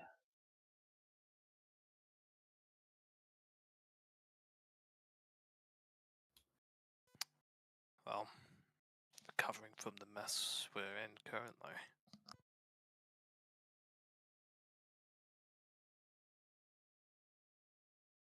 Yes, quite the predicament we all find ourselves in. Tell me, you two, are you not associated with the mouse that travels with the Blue Dragon? We are. And where is he, pray tell? We were hoping to convene with him here. Would that I could. I don't know.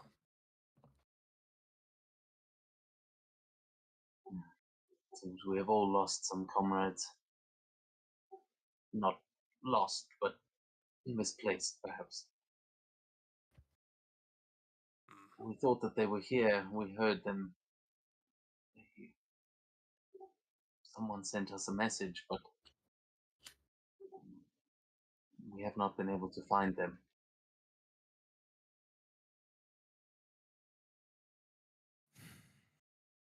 A message, Have you you're seen saying? much?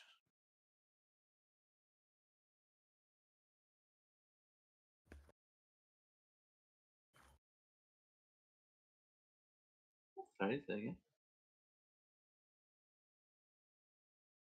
Straya, go ahead.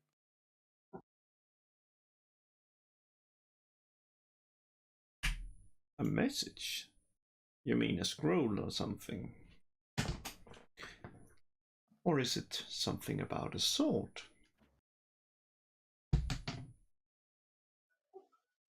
He like looks a bit shocked for a moment. He says, "Well, oh yes, so you You must have spoken with Lord Ekron as well. What I meant was that we received a message from the mouse saying that he had arrived at the graveyard, but we have not been able to find him here.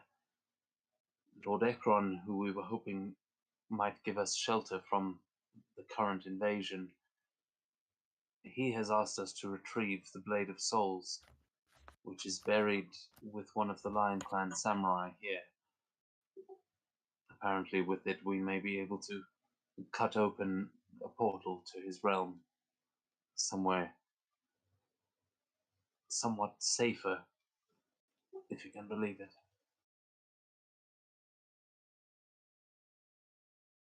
He kind of looks you both over to try and gauge your reactions, as you would both know that Ekron here is considered one of like the old gods. He is a god from Yomi, which is no longer considered the underworld of Kiga.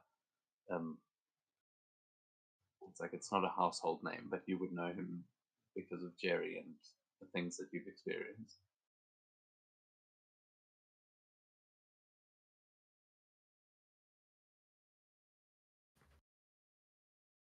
Was muted. It's not too hard to see on Elias, but he's not too happy with that. Mostly for just he doesn't really want to go to hell in the first place. He'd rather stick around and fight it out.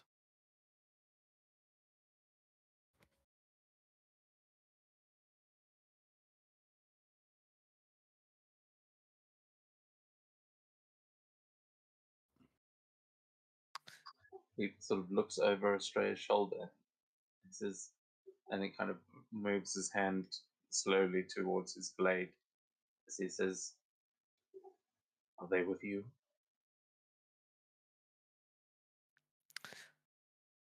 Oh? Insight check. What does he mean?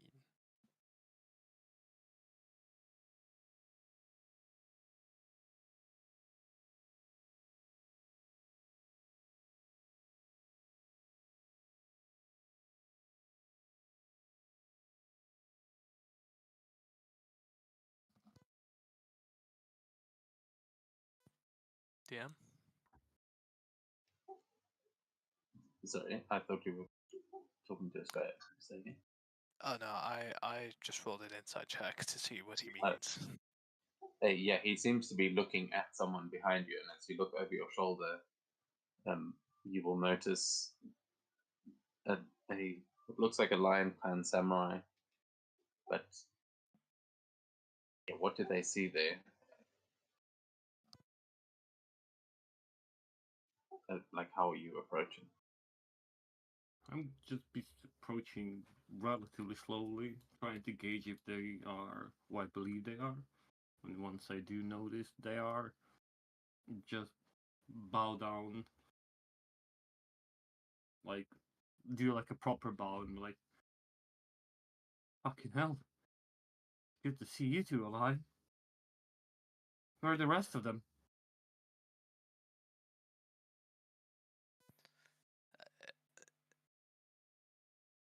Sorry, have we met? You don't remember me? I'm not that special, so maybe it's alright. It's been a It's fast been hell. couple hours.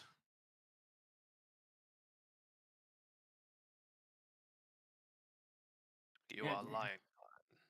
Yeah, we met at the beginning of the festival. I was one of the guards that let you in. And then all hell broke loose, and, well, I think you know the gist of it. But there was more than two of you back then. Yeah, there was. We're not quite sure what the rest of us are. Tell me, anyone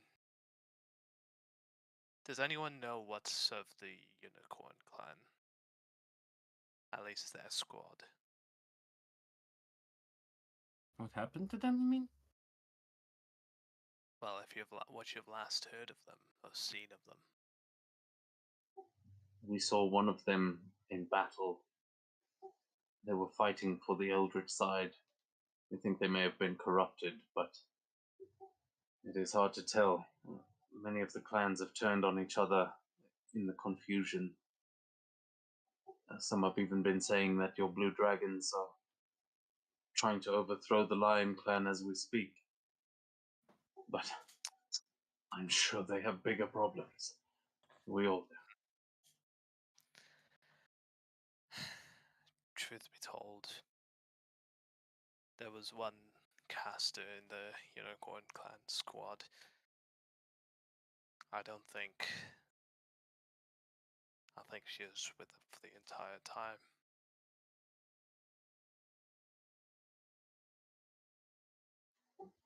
The guy behind him in like all the face paint nods and just says, "Oh yes, that was I think one of the Uchi ladies. That was the one we saw fighting. The one with the mask."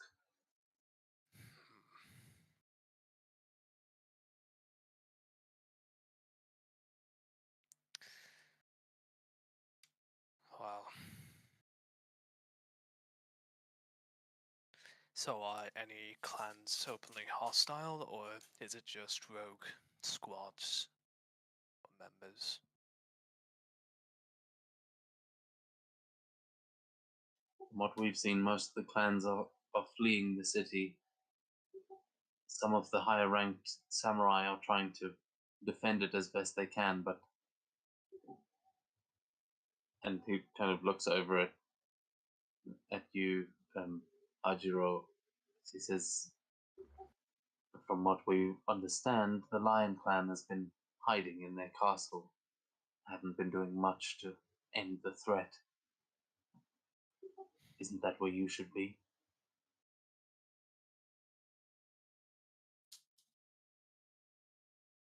Would is that true? Would he know if that is true? Look, I mean, the city has just been invaded by Cthulhu, so you've been in chaos. Like, you were a god, everything went to shit. Like, as far as it's up to you how kind of where he came from, but that has been the word being passed along. Whether you've heard it in all the chaos is kind of up to you. But making it to the graveyard here, this would have been like a safe haven. You've just gotten away from the danger for a few moments here.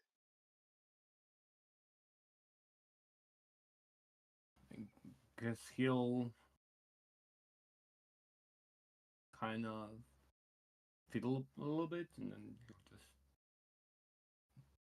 I think it's normal to seek respite for those who are incapable of fighting or don't believe in themselves. I don't think that it is that dishonorable not to want to die. Not all of us are like that. That's why I'm here. Either to find a way to stop this shit or die trying. Both of the scorpions just sigh. Oh, the hero. Well, you know how they say, do you live long enough to die as a hero? Or you survive to see yourself become a villain? I think some of the unicorn clans have become the other part.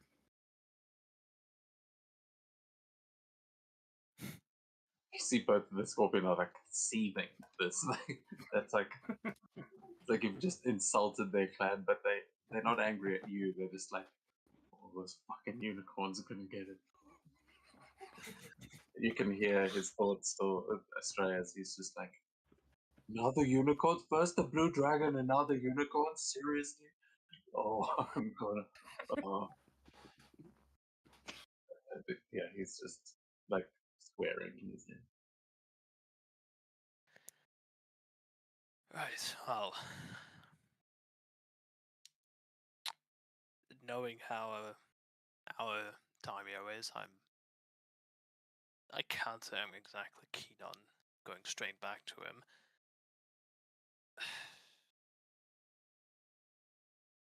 I mean, there's one I trust more, Naga Tenjiro, but I'm not sure where he could be.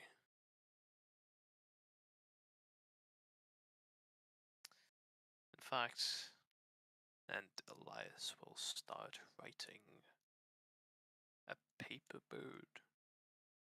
Ooh.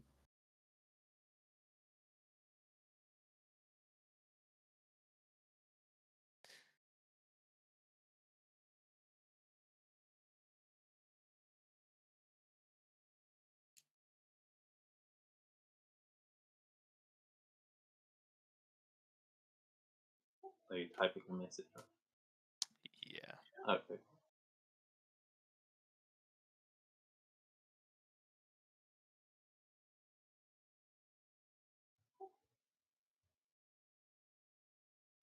You see that one of the Scorpion or the guy at the back, they'll say, yes, I heard that is who sponsored one of your group, was it not?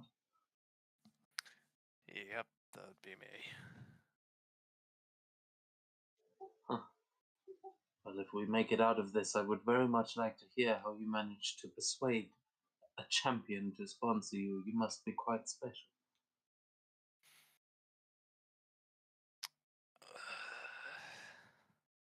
I suppose you could say that. Let's try to find him first. And with that, are you sending the paper bird? Yeah, I'm mostly sending it to see where it goes. Yeah, you would see it fly like up and to the west, but it seems to head up into the clouds.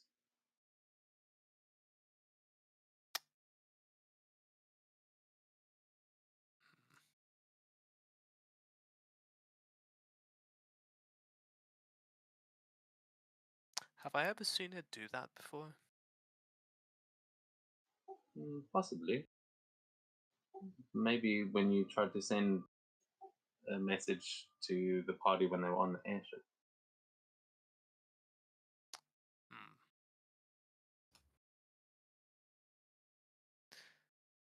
Oh, he seems to be busy. Yeah, I mean, it seems it's either just trying to get the altitude to get into the city, which you would imagine that isn't why it went high. It probably went into the sky because he's airborne. Yeah. But it does look like it's flying towards the main city. I can give you an overview of the city if you've forgotten the layout. I think I remember we're on like the right side. Holy shit! Yeah. We're gonna do it anyway because Yeah, I see now. That's There sick. he is. Everything's burning. Damn. That looks sick. Oh, Elias will excuse himself if there's nothing else. I think I'd better prepare to rejoin the war. And Elias will go and meditate. wait, you're going back out there? You're not Like, going to you're help going us? back out there? Wait, He's mad? gonna join as well. Well, I can't really do anything here. Yeah, I have to weren't there find some. more of you last time and you failed? Now it's less of you and you think you'll succeed? How does that work?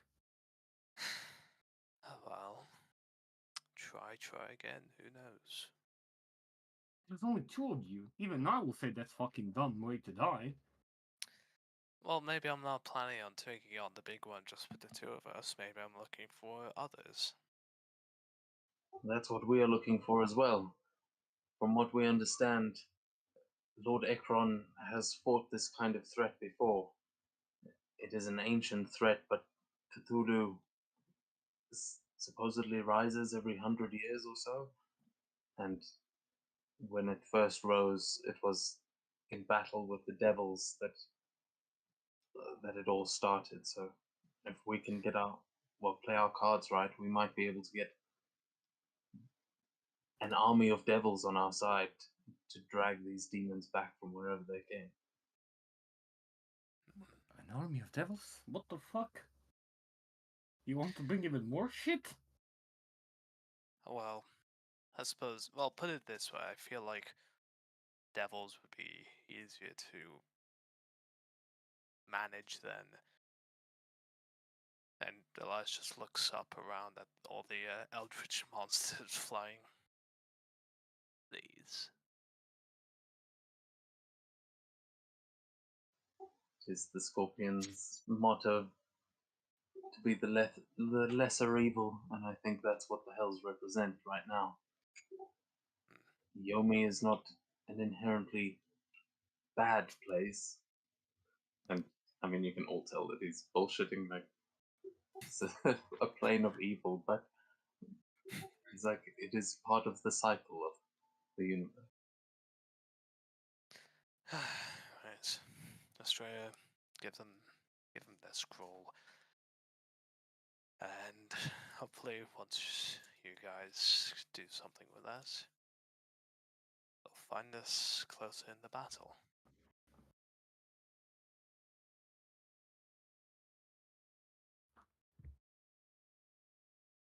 Well, again, why are you so eager to leave? We are trying to open a portal to avoid getting into the battle and find allies. You want to go back out there? I have to imagine some of the allies I have in mind are fighting them right now.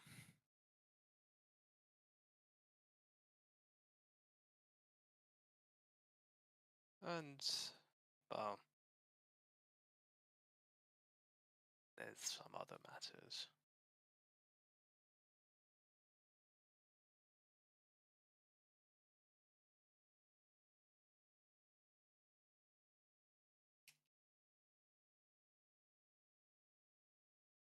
And they both kind of exchange looks at each other and then at the rest of you.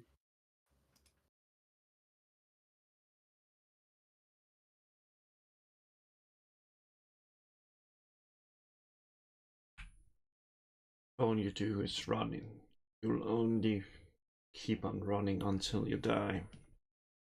You'll never feel safe, but if that is what you want to do, then do it. And I hand them the scroll.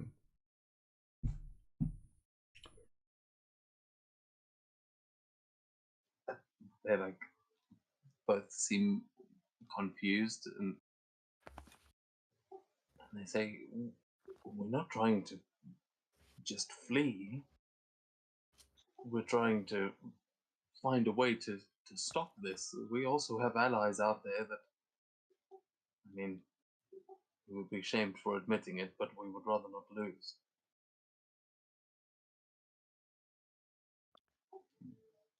Getting that blade could be a way for all of us to escape this place. If you head back out there now, you'll surely die. Let the daimyo fight this until we can bring an army to help them. Or are you that confident? And but you can see they both kind of look a little bit ashamed that they are trying to run, but they're trying to justify it.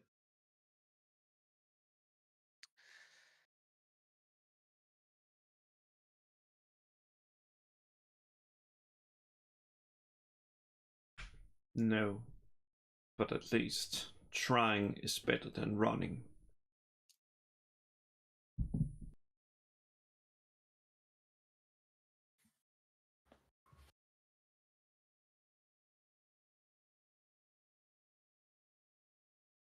I mean, I know you two guys are strong, but what do you really plan to do by yourself? At least they have some sort of plan. Alright, well, come with us and find out.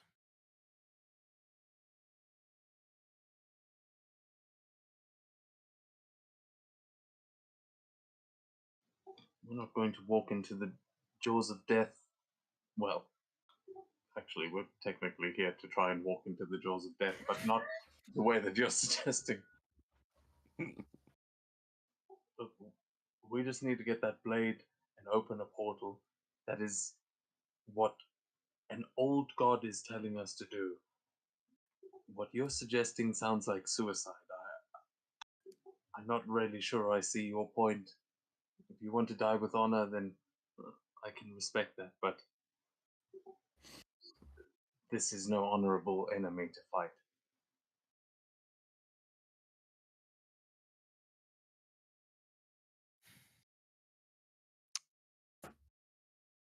Well, very well. I'll help you find your sword, and after that, I'm off to, yeah, probably die.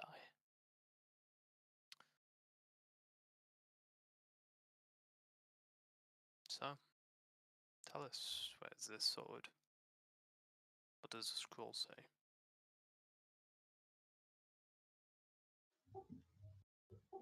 It will unfurl the scroll, and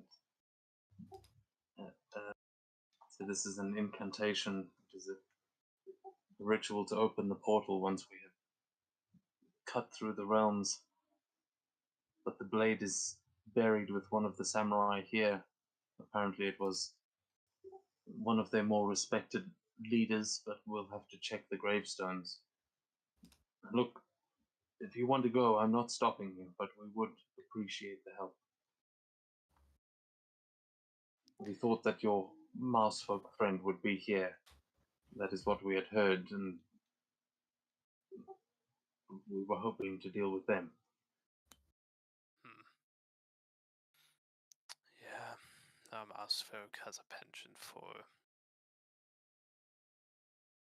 not being where you need him.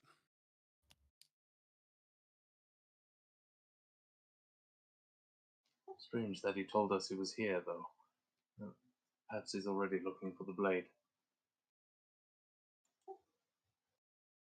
And then he will check one of his own scrolls to look for the name that has the blade.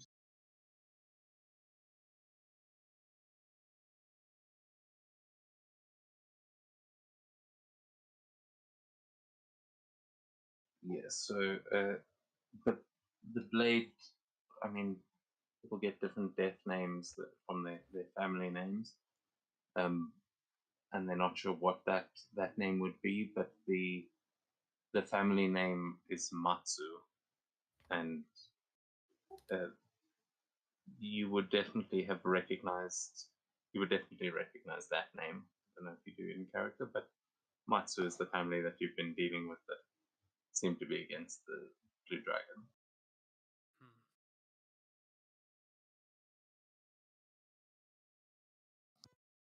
And Astrea, you would probably recognize that the guy you saw praying at the shrine was one of the older members of the Matsu family.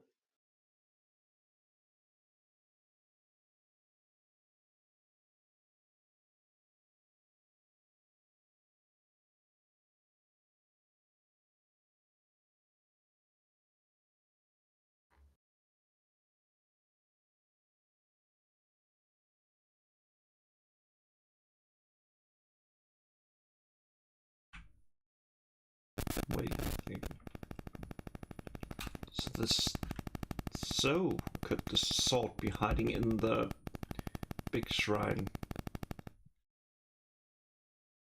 It seemed to be like where a mousefolk was going before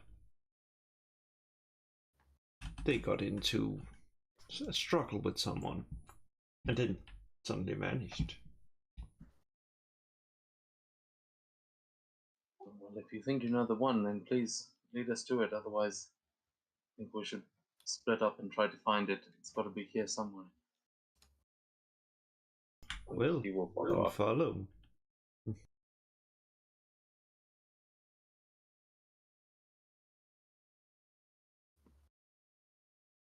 The other guy's going to split off to go and check some other graves, but yeah, he will follow up.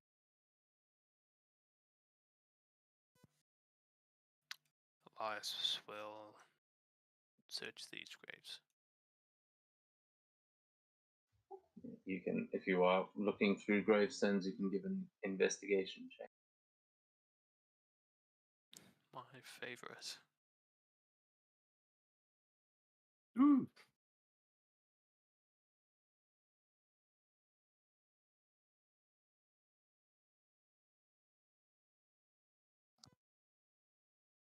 Okay, so you two.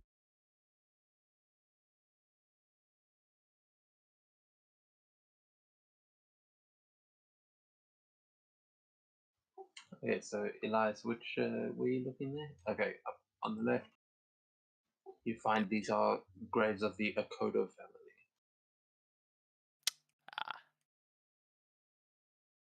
Ah,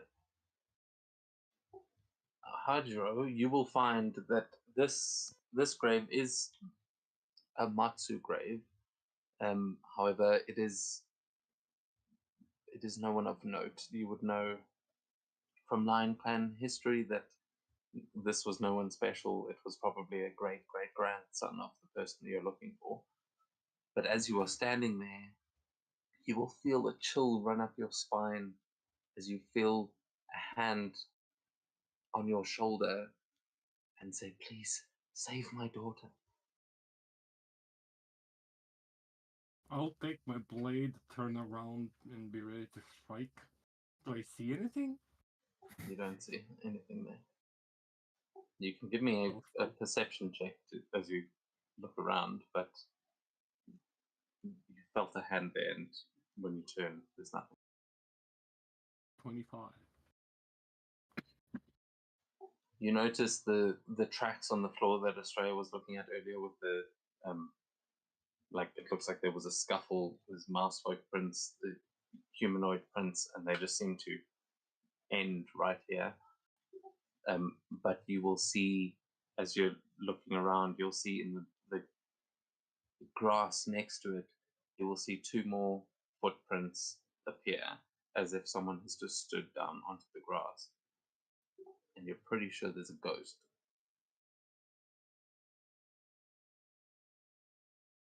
I'm gonna take a couple of steps back. Wait, please. Just hear it echo out from there again. I'm gonna go. I'm gonna tap Astrea to shoulder. Hey, you deal with the weird shit, right? Like supernatural weird shit, right? Depends on what it is. Fucking ghost? Or something? Wind? I don't know. Go there. Someone there asking, save some daughter or some. I'm weirded out. It's a You're gonna graveyard, try man. hiding behind you. The scorpion just like shakes his head. Like it's a graveyard. This place is full of ghosts. What Yeah, and fucking do ghost you- scares me. I can deal with the tentacle shit and stuff like that. It's ghosts.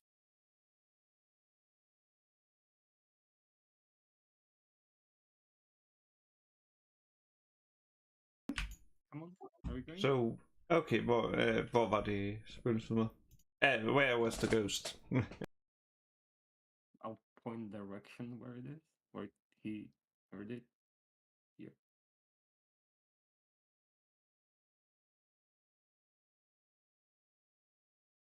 Oh, that's where the trail ends. You will, as you get there, Australia, you will hear a voice sort of relieved say, "Oh, good, you're back." Australia, right? Yes. What was your name? And you will see a form start to materialize in front of you. And she says, "Please, she's Wait. trapped nearby. She's in danger, please."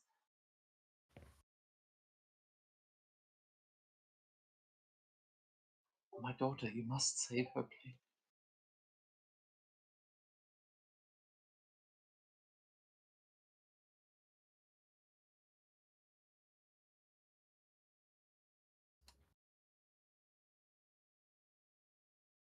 Yeah. If we run across her, then we will save her. Not, then there's nothing we can do. She's also most likely powerful enough to save herself. She is, I'm sure she is, but I think she's trapped. I can feel her spirit trapped, and she sort of drops to her knees and starts clawing at the ground, like she's trying to dig to her. She says, "She's here somewhere." And then she looks up at you with this sudden realization, and she says, I can tell you what happened to your friends. If you help her, I know what happened to the little one and the one with the mask."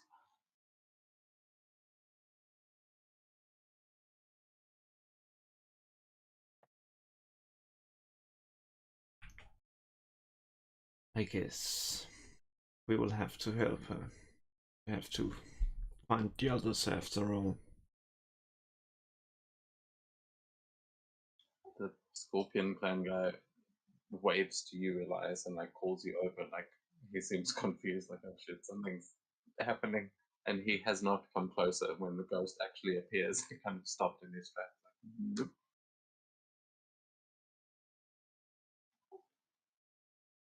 But you can give me if you want to try and get her to give you that information, you can give me a persuasion check. But otherwise, yeah, she just seems to be begging for your help.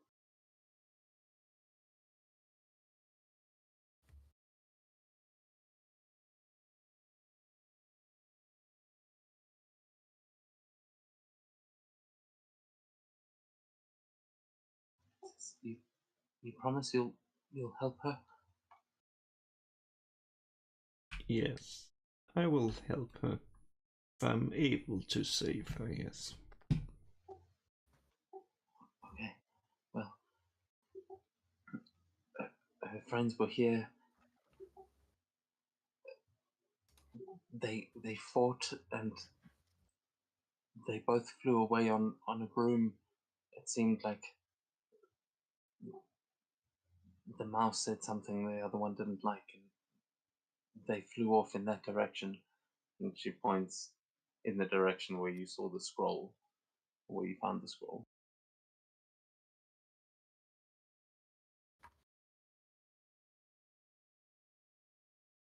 They were trying to.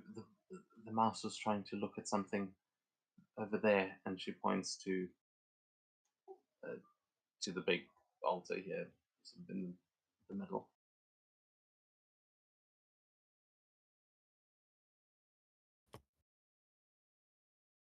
I saw him sneaking around, and then the girl arrived. They spoke, and then suddenly they were fighting and they flew away. It didn't seem. I didn't really understand what they were talking about. It didn't make any sense.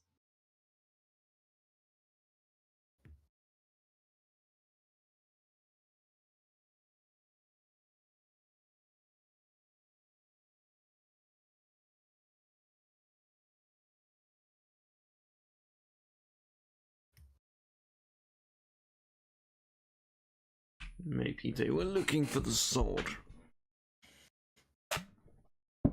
Well, only one way to find out.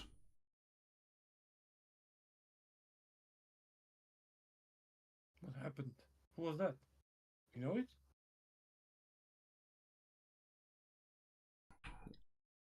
It's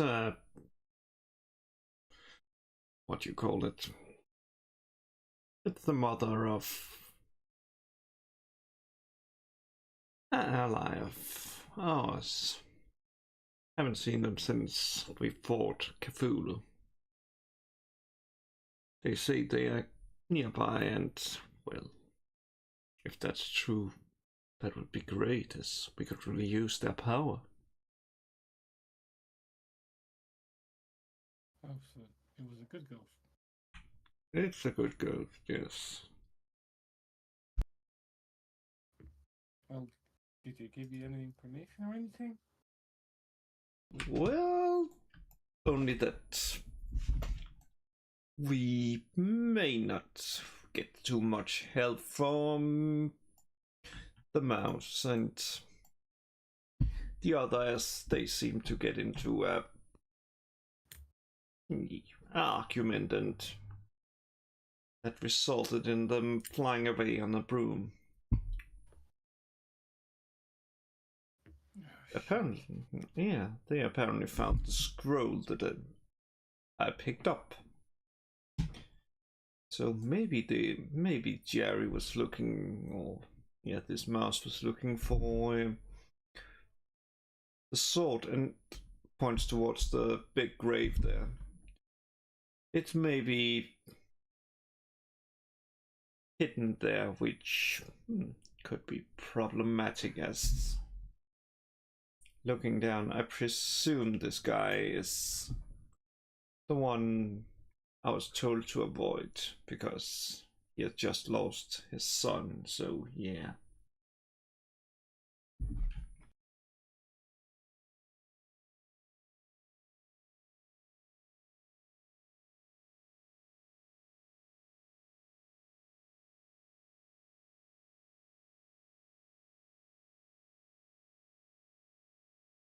Well, given the fact that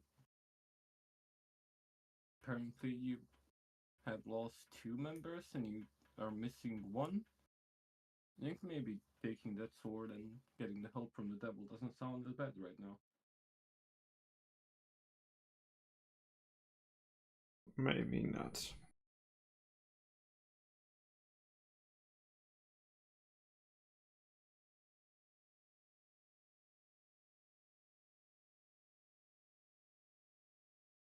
Any luck on your side? Did you find it?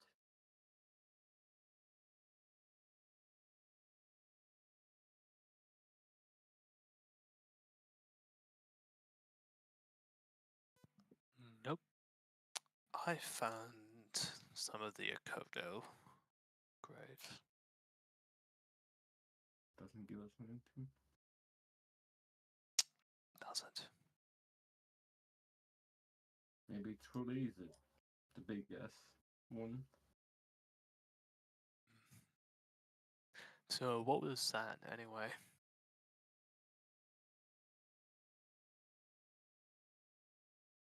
I mean, it has something to do with your guys' party, so probably should ask the horn girl here. Let's try her.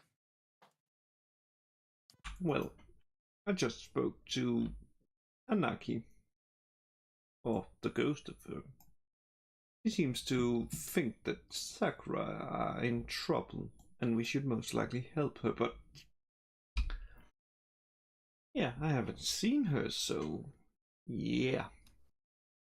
Also, Jerry and June, I think, got into an argument, and that led to them flying away on the broom, so we may not get, like, their help unless we are able to locate them. You can roll an insight check.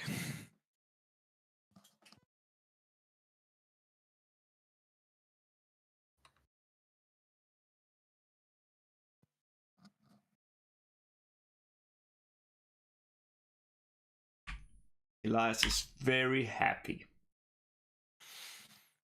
Yes, You don't notice anything change. That's Elias will say.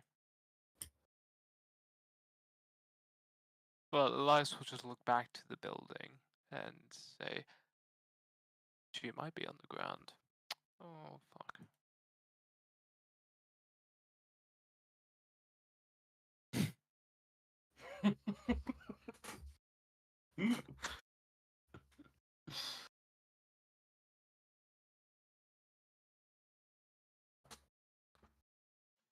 Did you say Well, what suits you? underground or on the ground?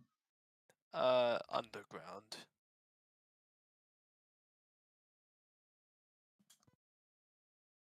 Listen, I'm gonna be completely honest with you. I only woke up 10 minutes ago. and I woke up under the tunnels, under this graveyard, where there is eldritch monsters, and I was just about fed to,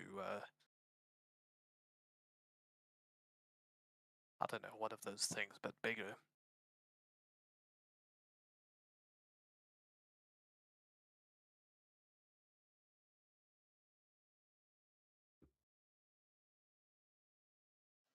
We've all had a day.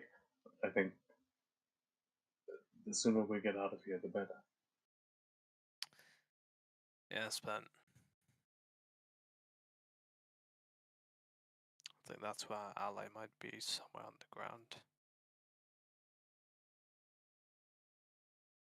Did you saw anything while you were down there?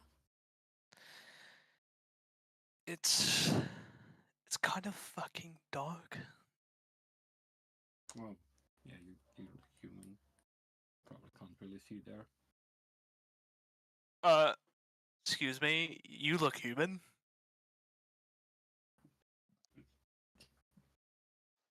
Hajiro, you can make a history check to see if you know anything about the tunnel.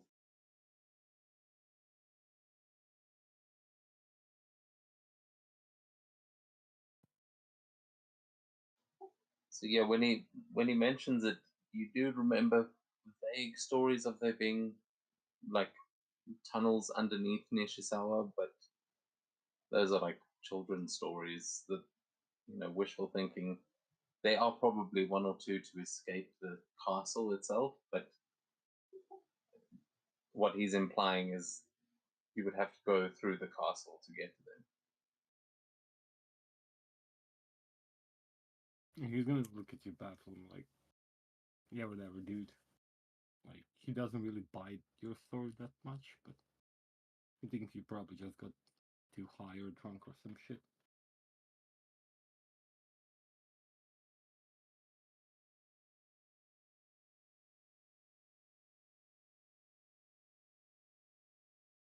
Hell,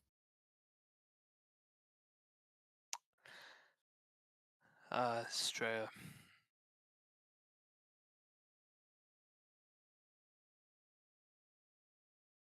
Yes. Oh, fuck me. Let's go try and save Sakura. wait, aren't we here to find a sword? Yeah, one of our allies is just about to have their brain eaten. I think that's slightly more time sensitive. And you're only saying it now? Wait a second. So she's Well, I had getting no her. fucking idea she was here. So you're saying she's getting her brain eaten again. Again. It's the second time then. You already had it eaten once. Huh. No wonder she's so fucked up. The fuck? That was uncalled for. She turns people into goop. No, I think that's a pretty fair, like, oh yeah, that explains a lot. Why she always reacts to tentacles like that. Yeah, though, I don't know. I guess that story probably wasn't told, but yeah. So the Scorpion are still going to be sort of like confused as to why they're changing tack, but I'll say with those all the persuasions and things that we've been getting, they will come to help you as they head back towards the shrine. Oh shit. So when you go in there, though, it will be like a full temple. You sort of slid through the floorboards here, so it is a like immaculately kept temple that you are in here. You just know that beneath those floorboards is where you came from. Elias just stands on the floorboards and just says, "So, underneath exactly where I'm standing. Does anyone know if there's trapdoor or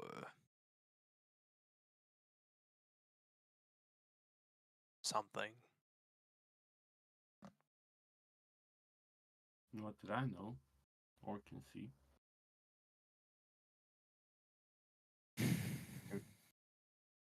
Oh dear.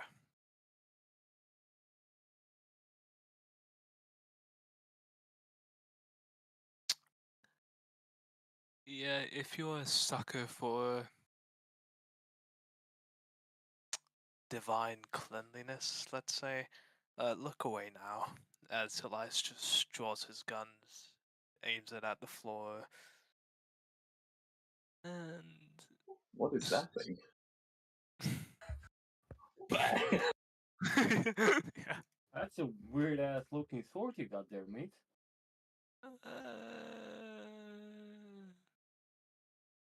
As he scatterblasts. Yeah. And the floorboards just explode as you blast through them and leave a massive hole in the bottom of this temple. As yeah, this is definitely desecrating the space somewhat, but you all now see the tunnel open up below. What the fuck? It really was a tunnel. You must Elias enter just the turns tunnel. around. Elias turns around slowly and is like, yeah, I didn't do this for no reason. The fuck? How did you know? Because I just came out of here this way 10 minutes ago.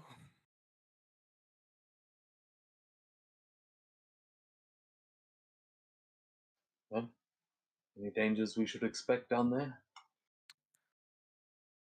Similar type of enemy we've been having to deal with recently. Of course, they're underground too. Honestly, I think they're mostly underground. Oh no, trust me, they're in the skies, they're on the ground, they're everywhere. Can't wait for this all to be over. As Elias just climbs in.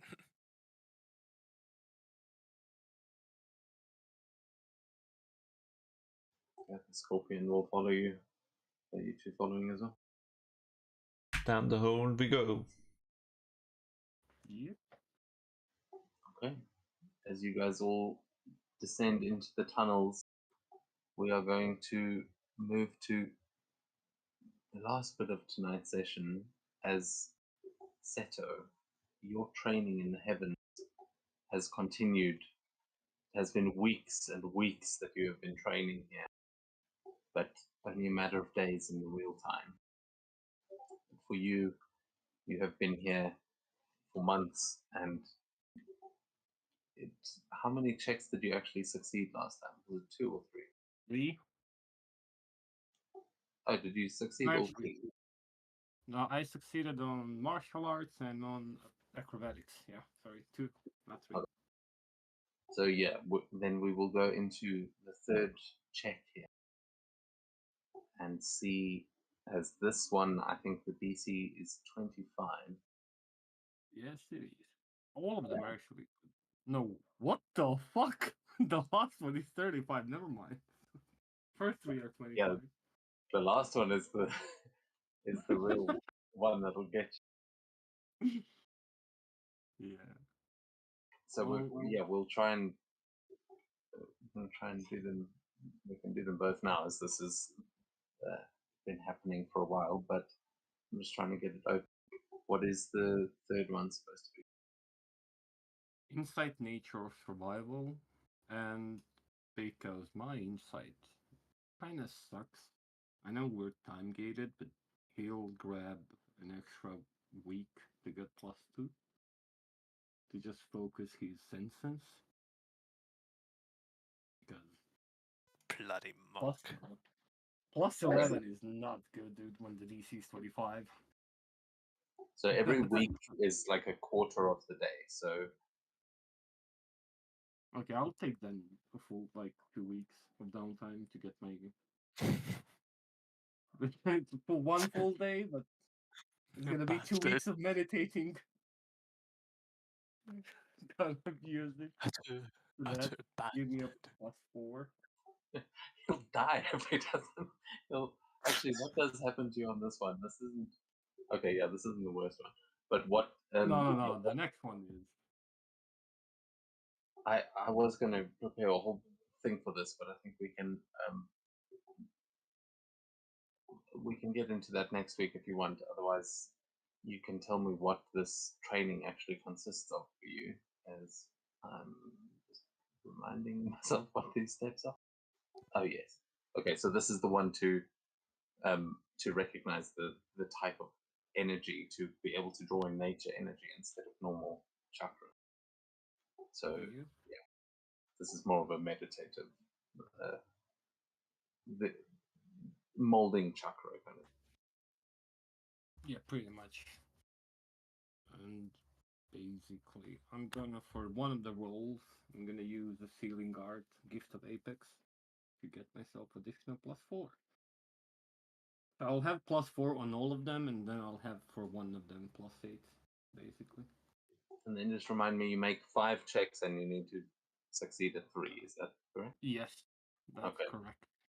So, what does it look like as you make this first check? How are you positioning yourself to undergo this training?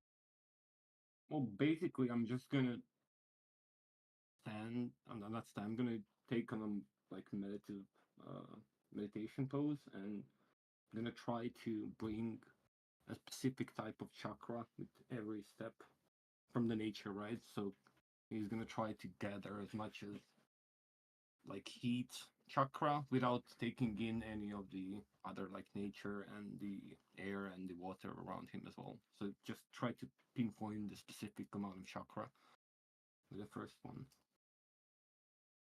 Okay, let's get that first roll.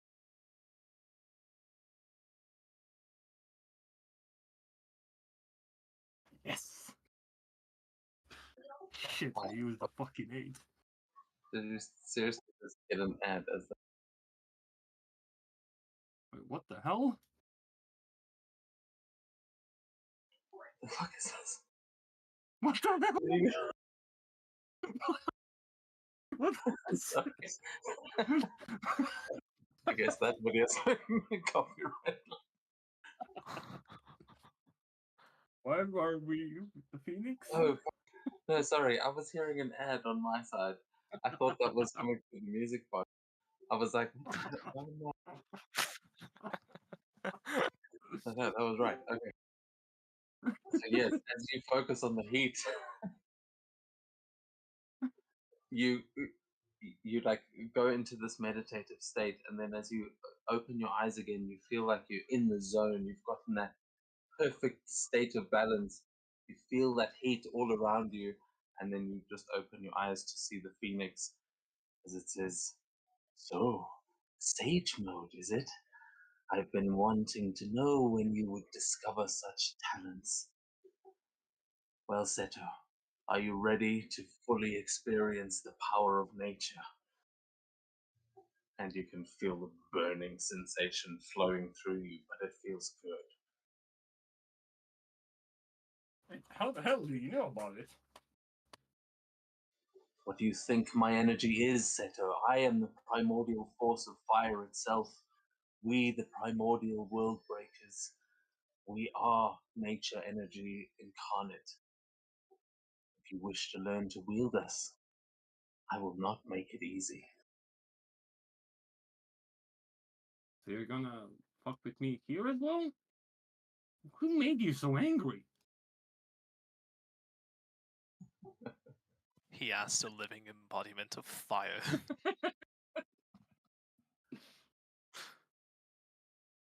Yeah, he says, you will have to ask your master that one. But for now, let's see if you can contain it. And you'll feel the heat of this cavern start to flare up as you see bursts of lava on either side, and the phoenix starts releasing its heat. You can make that next roll as it tries to overwhelm you with nature energy and tries to use this opportunity to break free. But you are here to fight it off.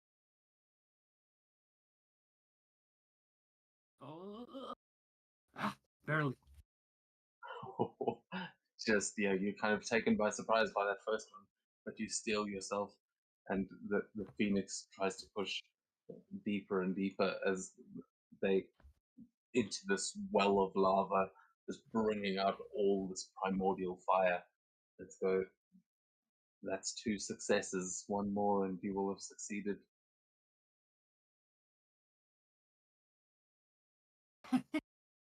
Oh. Just so, what does it look like as Seto like basically takes control of the phoenix's power and turns it back on them? Just a large amount of heat and flame is coming. He's gonna turn around and he's gonna be like doing the kung fu shit. So one leg on the ground and the other one is in the air. And he's gonna start spinning and spinning and spinning and weaving all of the fire energy before it appears like a large ball in front of him. And then he's gonna condense it all. And he's gonna look the phoenix dead in the eye and just say, I can control you. And he's gonna grab the ball and just squeeze it and break it. And all of the energy is just gonna seep into him. As that happens, you snap back to reality, and there's going to be this burst of fire that comes off of you as there's wings that spread out in flames from behind you.